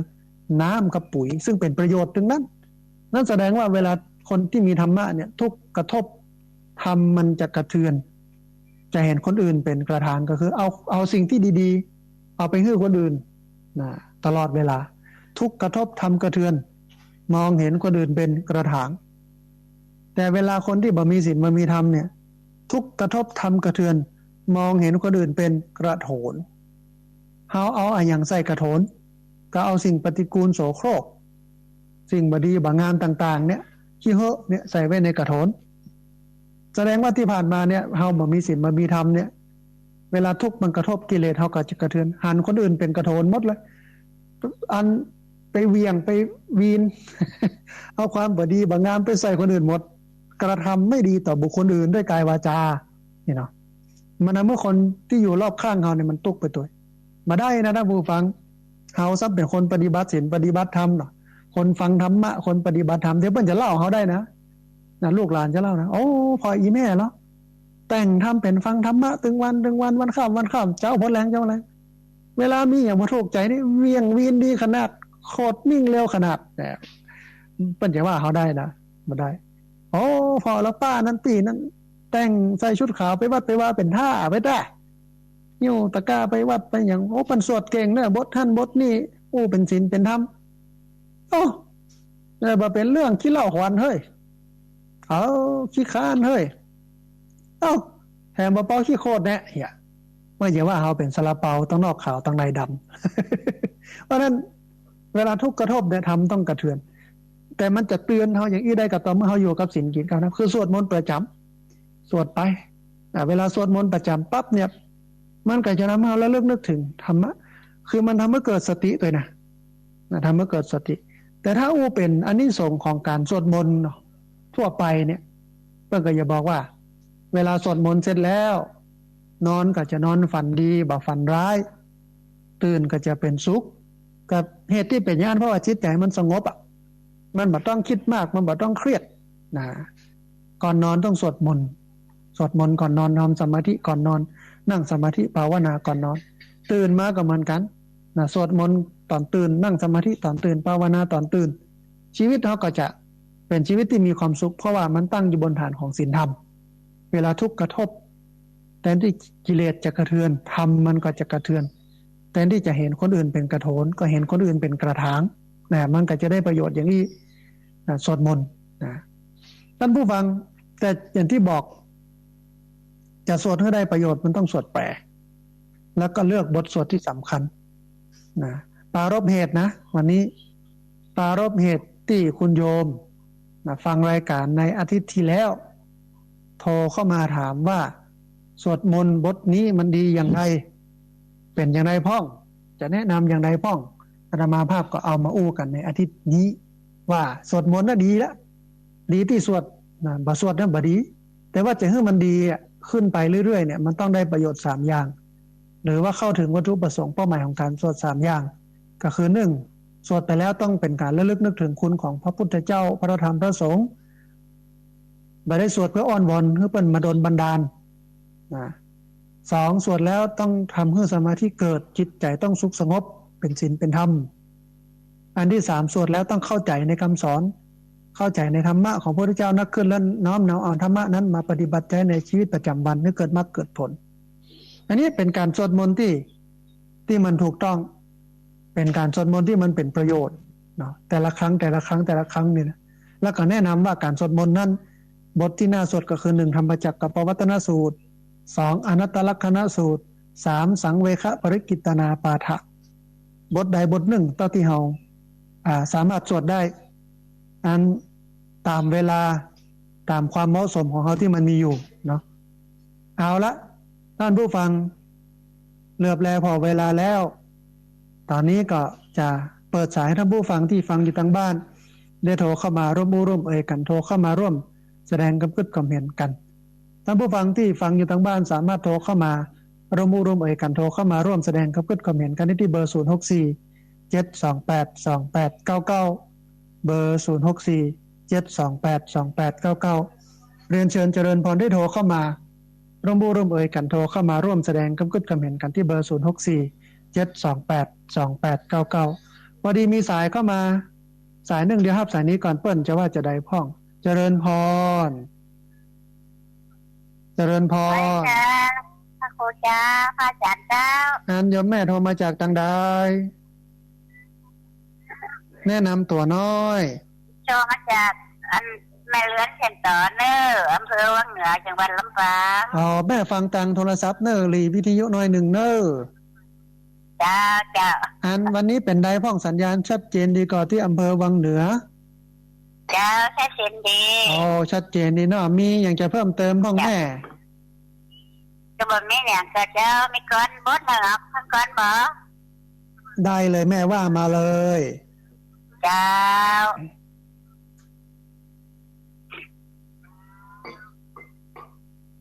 ศิลปะ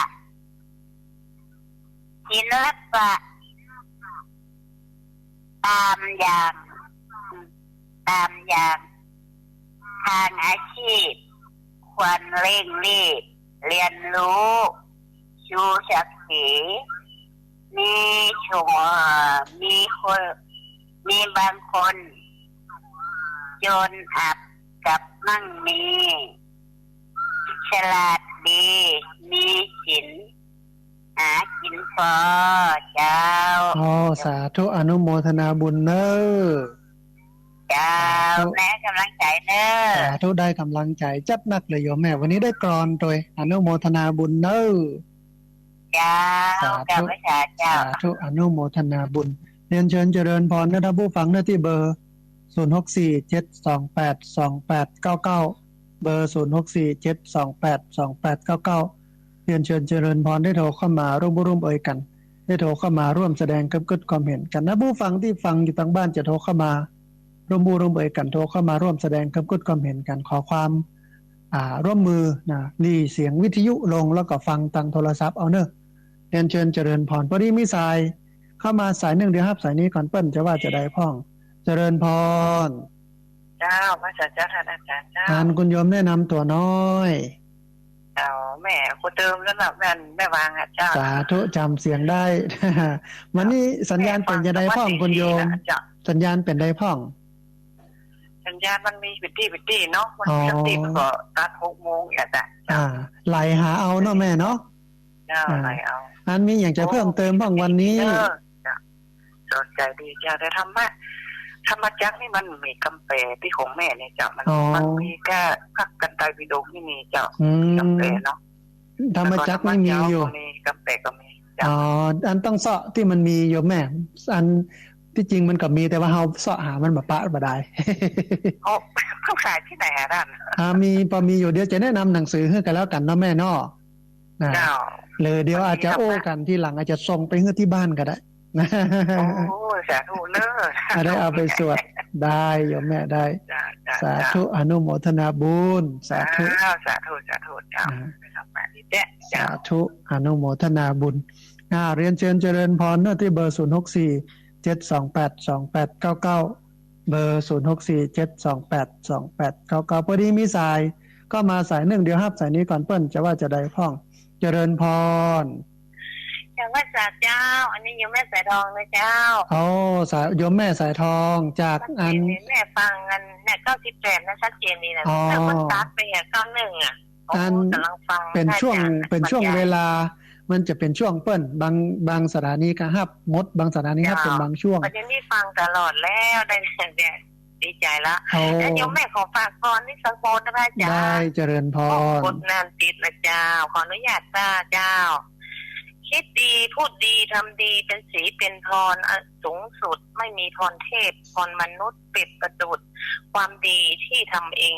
เกิดเป็นคนต้องทนสู้อยู่เพื่อหวังแม้พลาดพลั้งอย่ายอมแพ้แก้ตัวใหม่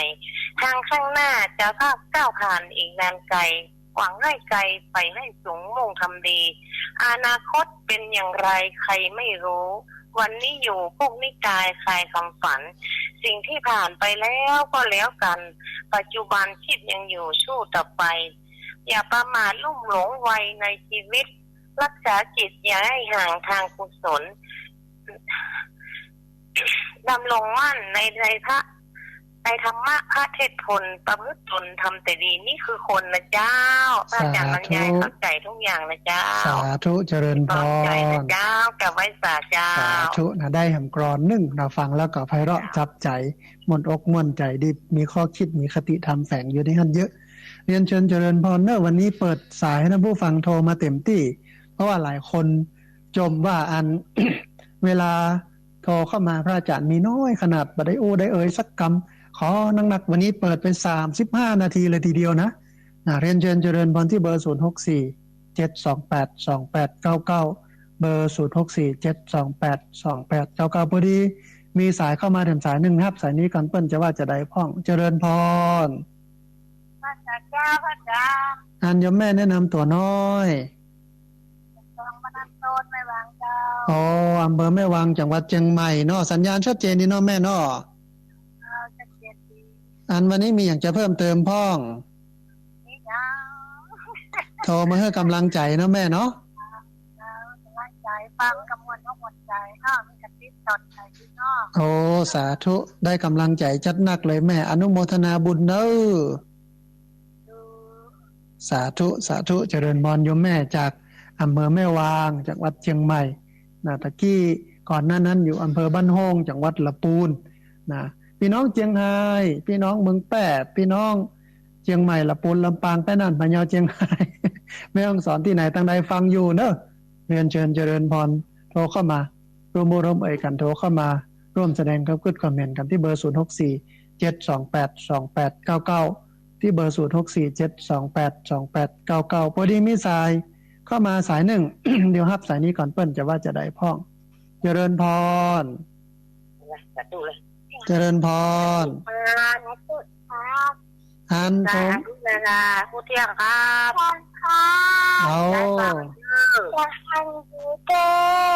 ฟังอยู่ทางใดบ้านปวงอำเภอต้องหัวจ้างเลยเจ้าต้องหัวจ้างละปูนเนาะสัญญาณชัดเจนดีเนาะชัดเจนดีเสียงใสอนุโมทนาบุญเนอะเจ้าสาธุเจริญพรเอาหลานน้อยฟังตัวฝึกเพื่อเปิ้นฟังธรรมะนะโยมจากต้องหัวจ้างละปูนนะโทรเข้ามาให้หลานน้อยโทรมาตัวมาสาธุมานมัสการเป็นการปลูกเป็นการฟังสิ่งที่ดีนี่กับละเด็กละอ่อนประเดี๋ยวมันหายากละอ่อนที่จะห่มอย่างอี้นะท่านผู้ฟังก็ถึงสมัยเป็นละอ่อนย้อนอาตมาห่มไปวัด ย้อนห่มใส่บาตร ย้อนห่มไปเป็นขยมนะย้อนห่มอันท่องสัปปีติโยใหญ่มาก็เลยได้เป็นตุเจ้าก็ถูกปลูกฝังจากแม่อุ้ยหรอกจากคนในบ้านในจองถ้าเฮาเป็นละเด็กละอ่อนแล้วบ่ได้ถูกปลูกถูกฝังจังอีมันก็จะบ่สนใจศีลสนใจธรรมเป็นอย่างสักอย่างแล้วจะหาละอ่อนที่มาเรียนรู้มาเข้าใจมาใส่ใจเรื่องพวกนี้ยากบัดเดี๋ยวนี้นะคนบัดเดี๋ยวนี้บ่เอาละก็เนี่ยใดนั่งโหดในหน้าจอโทรศัพท์มือถือนะกะมาเอาศีลมาเอาธรรมสักอย่างเนาะอันนี้ต้องอนุโมทนาพอดีมีสายเข้ามาทางสายหนึ่งเดี๋ยวรับสายนี้ก่อนเปิ้นจะว่าจะได้พ้องเจริญพรไหว้สาเจ้าท่านอันโยมแม่แนะนำตัวน้อยแม่สมพรบ้านแม่เทยเจ้าลีเจ้าบ้านแม่เทยอำเภอลีจังหวัดละปูนเนาะแม่เนาะเจ้าสัญญาณเป็นยังไงพ่องแม่ชัดเจนดีก่อสัญญาณดีชัดเจนดีเจ้ามีอย่างจะเพิ่มเติมพ่องวันนี้ทัดดีสนใจดีมากเลยเจ้าอนุโมทนาบุญติดตามรับฟังเป็นประจำนะแม่เนาะเจ้าก็กำลังใจท่านนักขนาดเลยเจ้าทุกวันเลยเจ้าสาธุได้กำลังใจจัดนักเลยแม่อนุโมทนาบุญเจ้าไหว้สาธุโยมแม่จากบ้านแม่เทยอำเภอลีจังหวัดละปูนโทรเข้ามาให้กำลังใจบอกว่าสัญญาณชัดแจ๋วดีนะต้องอนุโมทนาบุญเรียนเชิญเจริญพรที่เบอร์064 728 2899เบอร์064 728 2899พอดีมีสายเข้ามาสายหนึ่งเดี๋ยวรับสายนี้ก่อนเปิ้นจะว่าจะได้พ้องเจริญพรเจริญพรพระเจ้าท่านอันโยมแม่แนะนำตัวน้อยไม่ต้องการมาลักเจ้าอำเภอนางจังหวัดละปูนเจ้าสัญญาณชัดเจนนี่เนาะแม่เนาะชัดเจนเจ้าพี่น้องป่าสังวันนี้มีอย่างจะเพิ่มเติมพ้องธรรมะดีเนาะเข้าใจเนาะฟังแล้วม่วนอกม่วนใจเข้าใจดีเนาะแม่เนาะอนุโมทนาบุญที่ติดตามรับฟังเนาะแม่เนาะสาธุเจริญพรฟังตลอดเนาะได้กำลังใจจัดนักเจริญพรสาธุอนุโมทนาบุญพี่น้องต่างป่าซางละปูนเนาะวันนี้มีเวลาเยอะท่านผู้ฟังเพราะว่าต้องการให้ท่านผู้ฟังได้โทรเข้ามารวมเอ่ยกันเยอะเหตุที่เป็นอย่างนั้นเพราะว่ารู้สึกว่าเสียงจะแห้ง เจ็บคอแล้วจะเป็นวัดตอนนี้นะเสียงแป๊บคาแลบแป๊บแล้วตอนนี้ ปกติก็ได้ประจำแต่ว่าวันนี้ไม่ได้อากาศมันเปลี่ยนนะผู้ฟังบึดร้อนบึดหนาวแต่อันจะมีหนาวนักก็ร้อนก็เย็นเนาะก็เลยเป็นเมื่อยเป็นไข้เป็นหวัดเป็นไอกันไปแต่ก็ด้วยความที่มีหน้าที่ในการเอาธรรมะมาให้ท่านผู้ฟังทั้งหลายได้ฟังก็ตื่นตั้งแต่ตี 3พุ่นแล้วนะแล้วทุกวันอังคารนี่ตี 3ต้องตื่นละล้างหน้าล้างตาแปรงฟันเข้าน้ำทำกิจธุระส่วนตัวเตรียมอย่างต่างๆฉันกาแฟเข้าน้ำให้เรียบร้อยเพราะว่า2 ชั่วโมง 3 ชั่วโมงเนี่ยมันจะลุกไปไม่ได้แล้วต้องอยู่กับตรงนี้นั่นแสดงว่าต้องเข้าน้ำต้องเคลียร์ตัวเองมันก็ต้องทำแต่มันเป็นประโยชน์คือมันฝึกขันติฝึกวิริยะฝึกความเพียรฝึกอย่างไรอย่างได้ประโยชน์ดีเอาละพอดีมีสายเข้ามาแถมสายนึงเดี๋ยวรับสายนี้ก่อนเปิ้นจะว่าจะได้พ้องเจริญพรข้าพเจ้าพระอาจารย์เจ้าอันโยมแม่แนะนำตัวน้อยโยมแม่โทรมาจากเวียงป่าเป้าบ้านทางตามโยมแม่คำมูลฟังอยู่เน้อเจ้าสาธุแม่คำมูลเวียงบ้านทางตามเวียงป่าเป้าเจียงไฮ้เนาะแม่เนาะสถานีชัดเจนพระธรรมของท่านก็ชัดเจนเน้อเจ้าได้กำลังใจจัดหนักนะอนุโมทนาบุญเนาะแม่เนาะเจ้ากราบไหว้ศาลนะเจ้าสาธุเจริญพรนะเวียงป่าเป้าเจียงไฮ้บ้านทางตามแม่คำมูลโทรเข้ามาก็ได้กำลังใจจัดหนักติดตามรับฟังกันหลวงกันหลายบอกว่าจะโทรเข้ามาอย่างใดก็โทรเข้ามาอย่างแม่ขมูลเพิ่นโทรเข้ามาก็ได้ฟังอยู่ที่หั่นที่นี่สัญญาณชัดเจนดีเนอะให้กำลังใจนะแค่นี้ก็ดีแล้วท่านผู้ฟังแต่ท่านไหนมีอย่างจะเพิ่มเติมจะมีเป็นบทกลอนเป็นคำถามหรือเป็นข้อคิดเพิ่มเติมจากสิ่งที่อู้ไปหรืออันอื่นที่มันเป็นธรรมะช่วยกันเสริมช่วยกันเติมช่วยกันแต่งให้มันคมมันกล่อมมันดีมันงามก็เรียนเชิญเจริญพรที่เบอร์064 728 2899เบอร์064 728 2899พอดีมีสายเข้ามาแถมสายนึงเดี๋ยวรับสายนี้ก่อนเปิ้นจะว่าจะได้พ้องเจริญพร ว่าเจ้าพระอาจารย์ อันโยมแม่แนะนำตัวน้อย เป็นตู้บันล่างเจ้า ขอสัญญาณเป็นในห้องแม่วันนี้ โอ้สัญญาชัดเจนดีเจ้า ชัดเจนดีเนาะมีอย่างจะเพิ่มเติมห้องแม่ กับนี่เดี๋ยวผมซื้อว่าฟังอาจารย์พูดกับผมสุขใจละเจ้า โทรมาให้กำลังใจตัวเน้อแม่เนาะ โอ้กำลังใจ ขออนุโมทนาบุญเน้อแม่เน้อจะไปละกันนะติดตามรับฟังกันเน้อ ครับกำลังใจนะ สาธุเจริญพรเจริญพร ครับพระอาจารย์ อนุโมทนาบุญนะเอาละเรียนเชิญเจริญพรที่เบอร์0647282899เบอร์0647282899ขณะนี้ท่านกำลังติดตามรับฟังรายการธรรมพิวัตรอันเป็นรายการวิทยุเพื่อการเผยแผ่พระพุทธศาสนาส่งเสริมการศึกษาและพัฒนาสังคมรายการนี้รับผิดชอบโดยอาตมาภาพพระสาธิตธิระปัญโยผู้อำนวยการสถาบันธรรมพิวัตรสถาบันเพื่อเผยแผ่พระพุทธศาสนาส่งเสริมการศึกษาและพัฒนาสังคมตั้งอยู่ณที่พักสงฆ์สถาบันธรรมพิวัตรบ้านศพเตินตำบลศพปาดอำเภอแม่เมาะจังหวัดลำปางรายการนี้มีทุกวันอังคาร2ช่วงเวลาคือ 4:00 จนถึง 5:00 ช่วงหนึ่ง 5:00 จนถึง 7:00 ช่วงหนึ่งออกอากาศผ่านทางสถานีวิทยุในเครือข่ายสถานีวิทยุคลื่นสีขาวเพื่อชาวประชาหลายคลื่นหลายสถานีหลายจังหวัดออกอากาศผ่านทางเฟซบุ๊กไลฟ์แล้วก็สถานีวิทยุของจังหวัดฝ่ายหินจังหวัดเชียงใหม่ออกเป็นเทปบันทึกเสียงออกอากาศผ่านทางสถานีวิทยุเพื่อการศึกษาและพัฒนาอาชีพ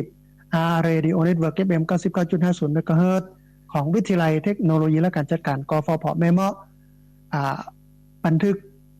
เป็นวิดีโอเอาไปออกทาง Facebook ของอาตมาภาพพระสาธิตธิระปัญโยในเพจ Facebook ของสถาบันธรรมพิวัตรแล้วก็ YouTube ของอาตมาภาพพระสาธิตธิระปัญโยท่านผู้ฟังสามารถติดตามรับฟังตามช่องทางนี้ได้เลยพอดีมีสายเข้ามาแถมสายหนึ่งเดี๋ยวรับสายนี้ก่อนเปิ้นจะว่าจะได้พ้องเจริญพรเจ้าการนมัสการเจ้าพระอาจารย์เจ้า นั้นคุณโยมแนะนำตัวน้อยแม่จันตอนนี้ยังเฝ้าเจ้าแม่จันบ้านป่างิ้วเวียงป่าเป้าเชียงไฮ้เจ้าสัญญาณเป็นจะได้พ้องแม่ชัดเจนดีเลยเจ้าโอ้ชัดเจนนี่เนาะมีอย่างจะเพิ่มเติมพ้องวันนี้ธรรมะก็ดีมากเลยเจ้าแม่ก็ทำเป็นวันนะแต่ว่าสวดมนต์นี่แม่ไม่ได้สวดเช้านะแม่เพราะแม่ตอนวันนี้ก็ไปนั่งกราบนะไปนั่งกราบมาก็ทำกับข้าวเสร็จก็สวดมนต์เนี่ยค่ะเอาบ่เป็นหยังแม่เวลาไหนก็ได้คะแนนสวด เอาเฮาสะดวกว่าเจ้าตอนคืนก็คนน่ะฟังท่านอย่างตามวิทยุแม่ฟังทุกคืนเนาะโอ้ดีมากดีลงดอยท่านจะฟังแล้วก็แม่ก็สวดมนต์ก็นอนละจ้ะโอ้เนี่ยดีชีวิตอยู่บนฐานของธรรมตอกเสาเข็มทำไว้แน่นแต่งละตอนนี้นะเนาะทำสมาธิแค่น้อยจ้ะโอ้ดีดีชื่นใจชื่นใจเดี๋ยวต้องเชียร์งานก็ถ้าไปนั่งกายก็ต้องเตรียมของเรียบร้อยก่อนแม่นแม่นถ้าจะมานั่งแม่เจ้ากับกังวลกับของกับครัวแฮมมันแบบเป็นสมาธิละเนาะเอาเคลียร์อย่างเสร็จแล้วก็มาทำอย่างว่าเจ้านี่ทำกับข้าวเฮือนอยู่ป่อกินแล้วก็ไปเนี่ยการไหนก็ทำหน้าที่โอ้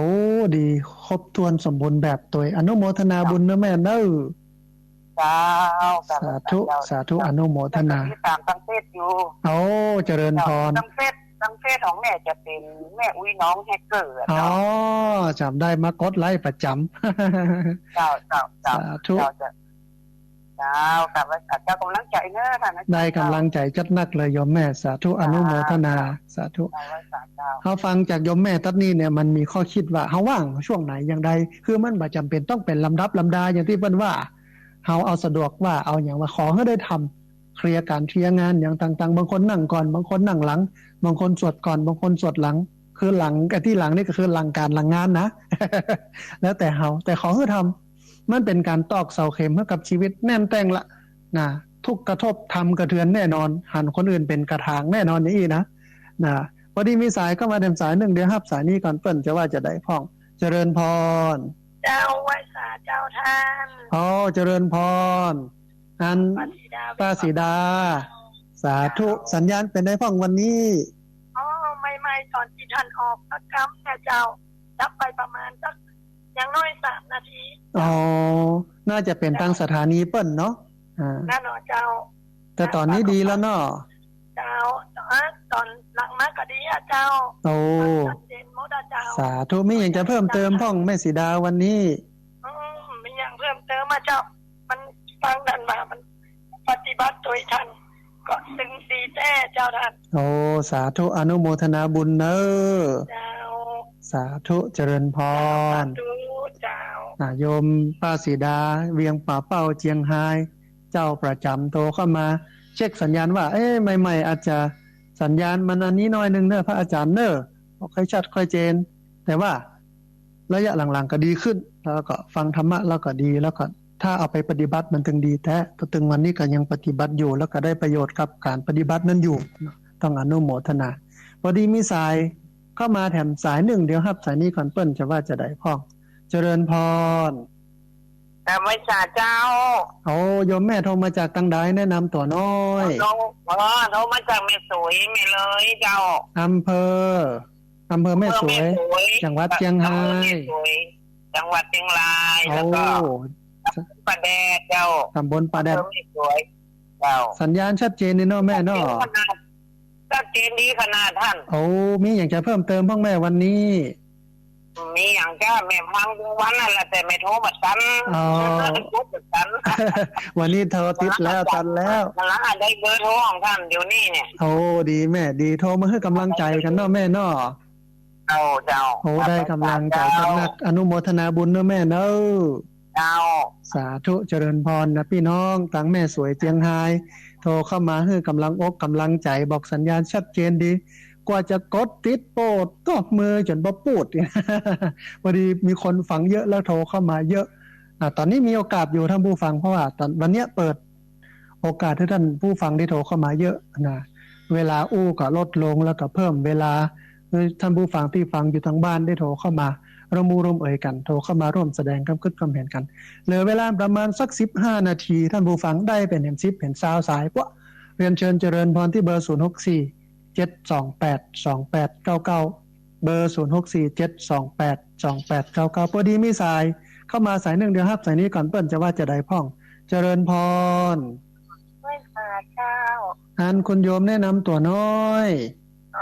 แม่ชื่ออนงเจ้าอยู่น้ำบ่อหลวงตำบลน้ำบ่อหลวงอำเภอสัมปะทองเจ้าอยู่จังหวัดเชียงใหม่เนาะเจ้าเป็นยังไงพ้องคุณโยม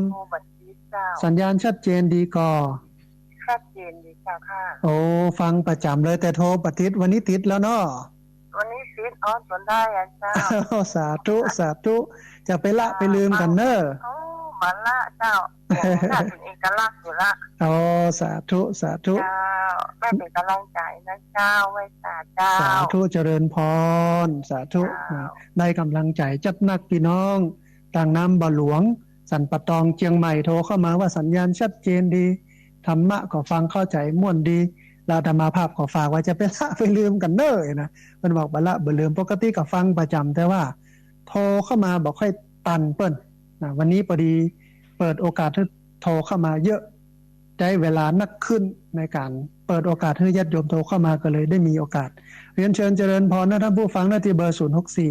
728 2899เบอร์064 728 2899หันมีเห็นจัดหลายสายที่โทรเข้ามาแล้วบัดได้รับสายโทรเข้ามาแล้วบัดทิศก็เรียนเชิญเจริญพรได้โทรเข้ามาร่วมเอ่ยกันโทรเข้ามาร่วมแสดงความคิดความเห็นกันวันนี้อู้ถึงเรื่องการสวดมนต์ดีท่านผู้ฟังแต่ว่ามันต้องดีให้ถึงที่สุดมันดีหลายขั้นดีหลายแบบดีหลายเกรดเนาะแต่ถ้าดีสูงสุดเนี่ยอย่างที่บอกว่า1สวดเพื่อระลึกนึกถึงสวดเพื่อแสดงออกบอกถึงความกตัญญูเพื่อสรรเสริญคุณของพระพุทธเจ้า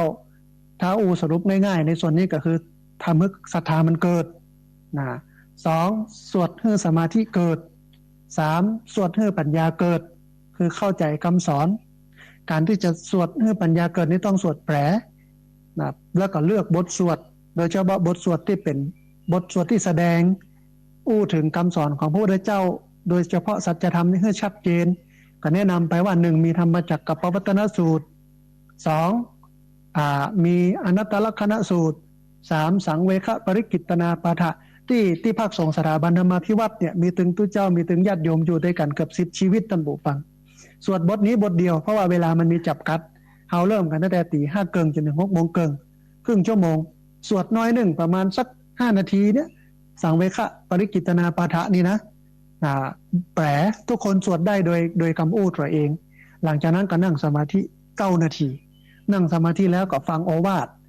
นี่นักน้อยหนึ่ง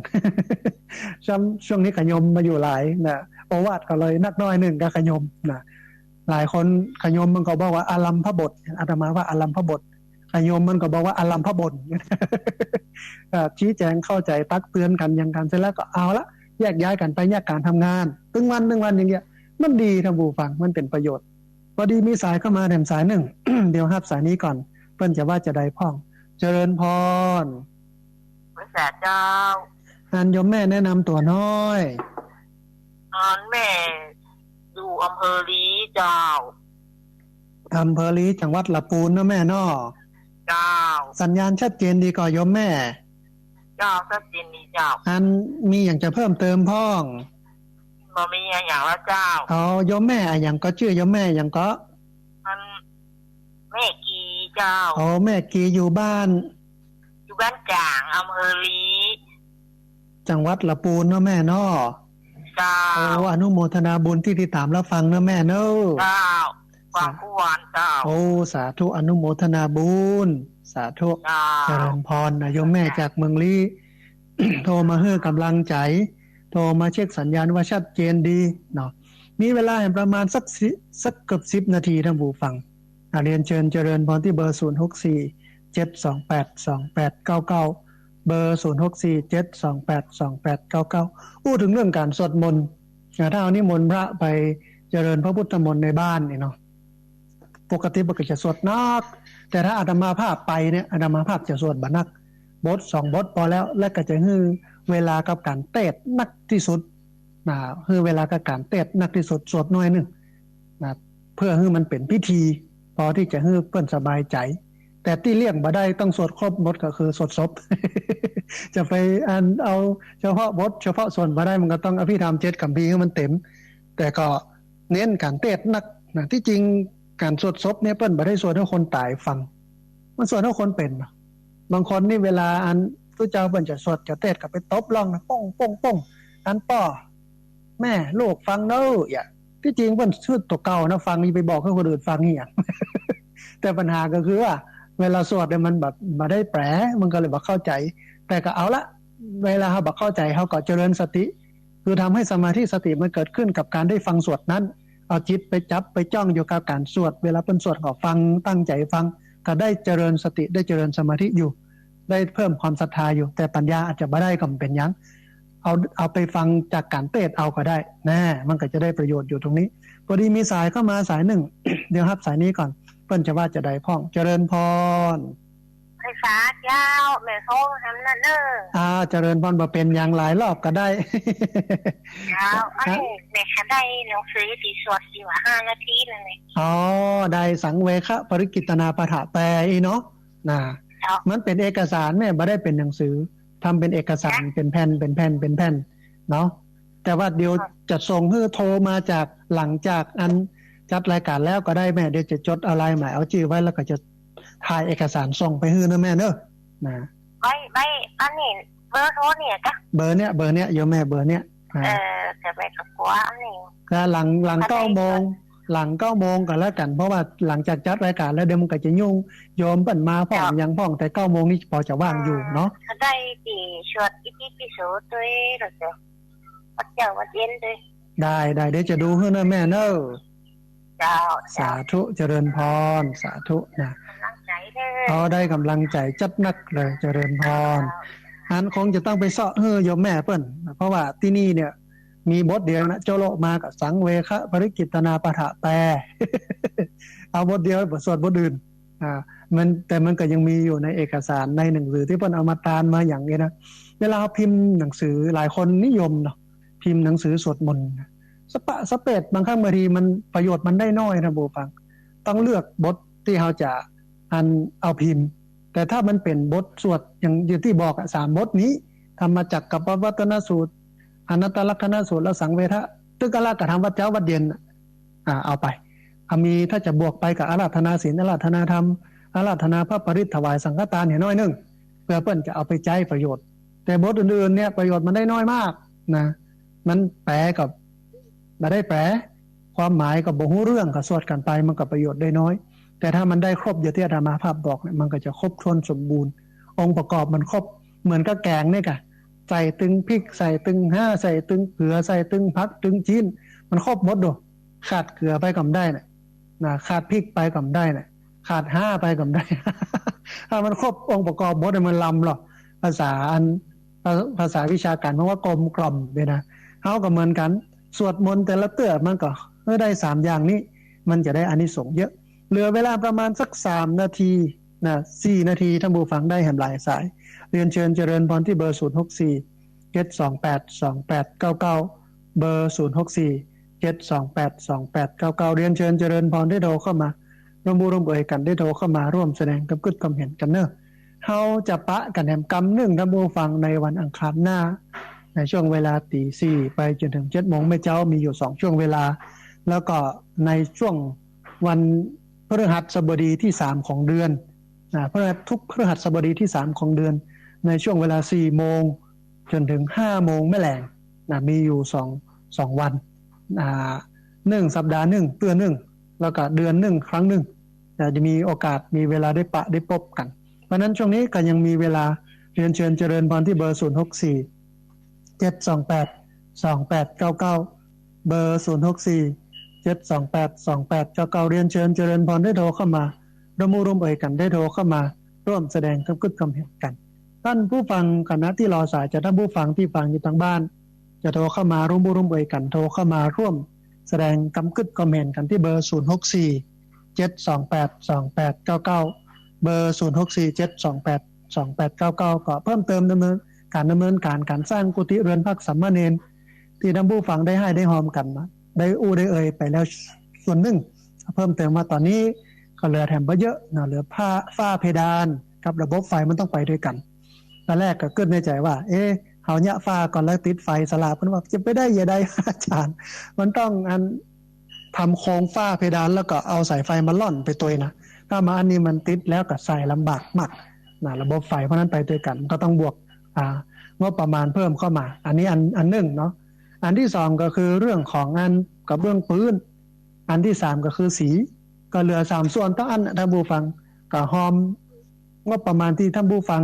ให้กันมาหอมกันมาคนเล็กคนน้อยก็พอได้ส่วนหนึ่งแต่ว่าตอนนี้ถึงแม้ว่าจะบ่สำเร็จเสร็จสิ้นนะสามเณรได้มาช่วงเดือนกรกฎาคมนี้ก็มาจำวัดได้ละมุงลวดเหล็กดัดบานเกล็ดหน้าต่างมีหมดแล้วมุงบังอย่างหมดแล้วปูเสื้อเอาปูเสื้อนอนเอาจำวัดเอาแต่ถ้ามันได้ครบได้ชัดมันก็เลยเดือนนึงเนาะมิถุนาก่อนกรกฎาคมเพิ่นก็จะสบายขึ้นน้อยนึงบ่ลำบากนักแต่มันบ่ได้ก็เป็นหยังก็ค่อยทำไปอาตมาบ่รีบแต่ว่าก็อยากจะชวนท่านผู้ฟังมาทำในสิ่งที่มันเป็นประโยชน์อันนี้เกิดประโยชน์แท้ๆก็มาร่วมบุญกันพอดีมีสายเข้ามาสายนึงเดียวครับสายนี้ก่อนเปิ้นจะว่าจะได้พ้องเจริญพรอันคุณโยมรีวิทยุน้อยหนึ่งเนอะเวลาโทรเข้ามาขอความอนุเคราะห์รีวิทยุน้อยหนึ่งแล้วก็ฟังทางโทรศัพท์เอาเนาะเดี๋ยวเราฟังอยู่ว่าเปิ้นจะว่าจะได้เจริญพรอันไว้สาเจ้าโยมแม่โทรมาจากตังใดจากจอมตองน้ำลัดเจ้าเขาบ้านน้ำลัดอำเภอจอมตองจังหวัดเชียงใหม่จอมตองเจ้าสัญญาณเป็นยังไงพ่อแม่บ้านน้ำลัดเจ้าสัญญาณจะขออันนั้นน่ะจะขอที่อันท่านเพิ่นว่าอันอย่างก็นั่นน่ะหนังสือสวดมนต์เนาะหนังสือเจ้าได้ไปแล้วก็บรรณาการแล้วก็จดกับตามเจ้าได้เดี๋ยวโทรมาหลังจัดรายการเสร็จประมาณสัก 9:00 นนะแม่เนอะตอนนี้มีตอนที่มีเดี๋ยวดูมันจะมีเตือนแต่ว่าเดี๋ยวจะพิมพ์แล้วก็ปริ้นออกมาอาจจะส่งไปเนาะหลัง9:00 นเจ้าละสาธุเจริญพรสาธุนะอันคุณโยมโทรเข้ามาขอหนังสือแต่ว่ามันไม่ใช่ว่ามีกองเต็มนี่เป็นอย่างไม่ใช่นะเพราะที่นี่เนี่ยสวดนิยมสวดแค่บทเดียวเท่านั้นแต่ก็เป็นเอกสารที่เฮาก็ปริ้นออกมา ญาติโยมที่มาทำวัดสวดมนต์ปฏิบัติธรรมกันได้สวดเพราะมันเป็นบทสวดที่เป็นประโยชน์เนาะเอาละท่านผู้ฟังเหลือบแลพอเวลาแล้วนะเวลาของรายการมดพอดีวันนี้อาตมาภาพนะพระสาธิตธีรปัญโยผู้ดำเนินรายการธรรมาภิวัตรมันเป็นรายการวิทยุเพื่อการเผยแผ่พระพุทธศาสนาส่งเสริมการศึกษาและพัฒนาสังคมต้องเอารายการนี้จากลาท่านผู้ฟังทั้งหลายไปก่อนเราจะพบกันใหม่ในวันอังคารหน้าช่วงเวลา 4:00 จนถึง 5:00 หรือว่าทุกวันพฤหัสที่3ของเดือนในช่วงเวลา5 โมงไม่แรง4 โมงไม่แรงจนถึง5 โมงต้องกราบขอบพระคุณครูบาอาจารย์พระเถรานุเถระที่เคารพอย่างสูงทุกรูปอนุโมทนาบุญกับเจ้าของคลื่นเจ้าของสถานีที่รับสัญญาณเอาไปออกอากาศส่งกระจายเสียงอนุโมทนาบุญกับญาติโยมทุกคนทุกท่านที่ติดตามรับฟังแล้วก็ทุกคนทุกท่านที่โทรเข้ามาต้องขออภัยกับญาติโยมที่โทรเข้ามาแล้วบ่ได้รับสายโทรเข้ามาแล้วสายลดไปต้องขออภัยสัพพพุทธานุภาเวนะด้วยเดชเดชะนุภาพของพระพุทธเจ้าสัพพธรรมานุภาเวนะด้วยเดชเดชะนุภาพของพระธรรมเจ้าสัพพสังฆานุภาเวนะด้วยเดชเดชะนุภาพของพระสังฆเจ้าศรัทธาสถีพระวันตุเตขอความสุขความเจริญในธรรมจงบังเกิดมีแด่บรรดาศรัทธาสาธุชนทุกคนทุกท่านตลอดกาลเป็นนิจเทินเจริญพร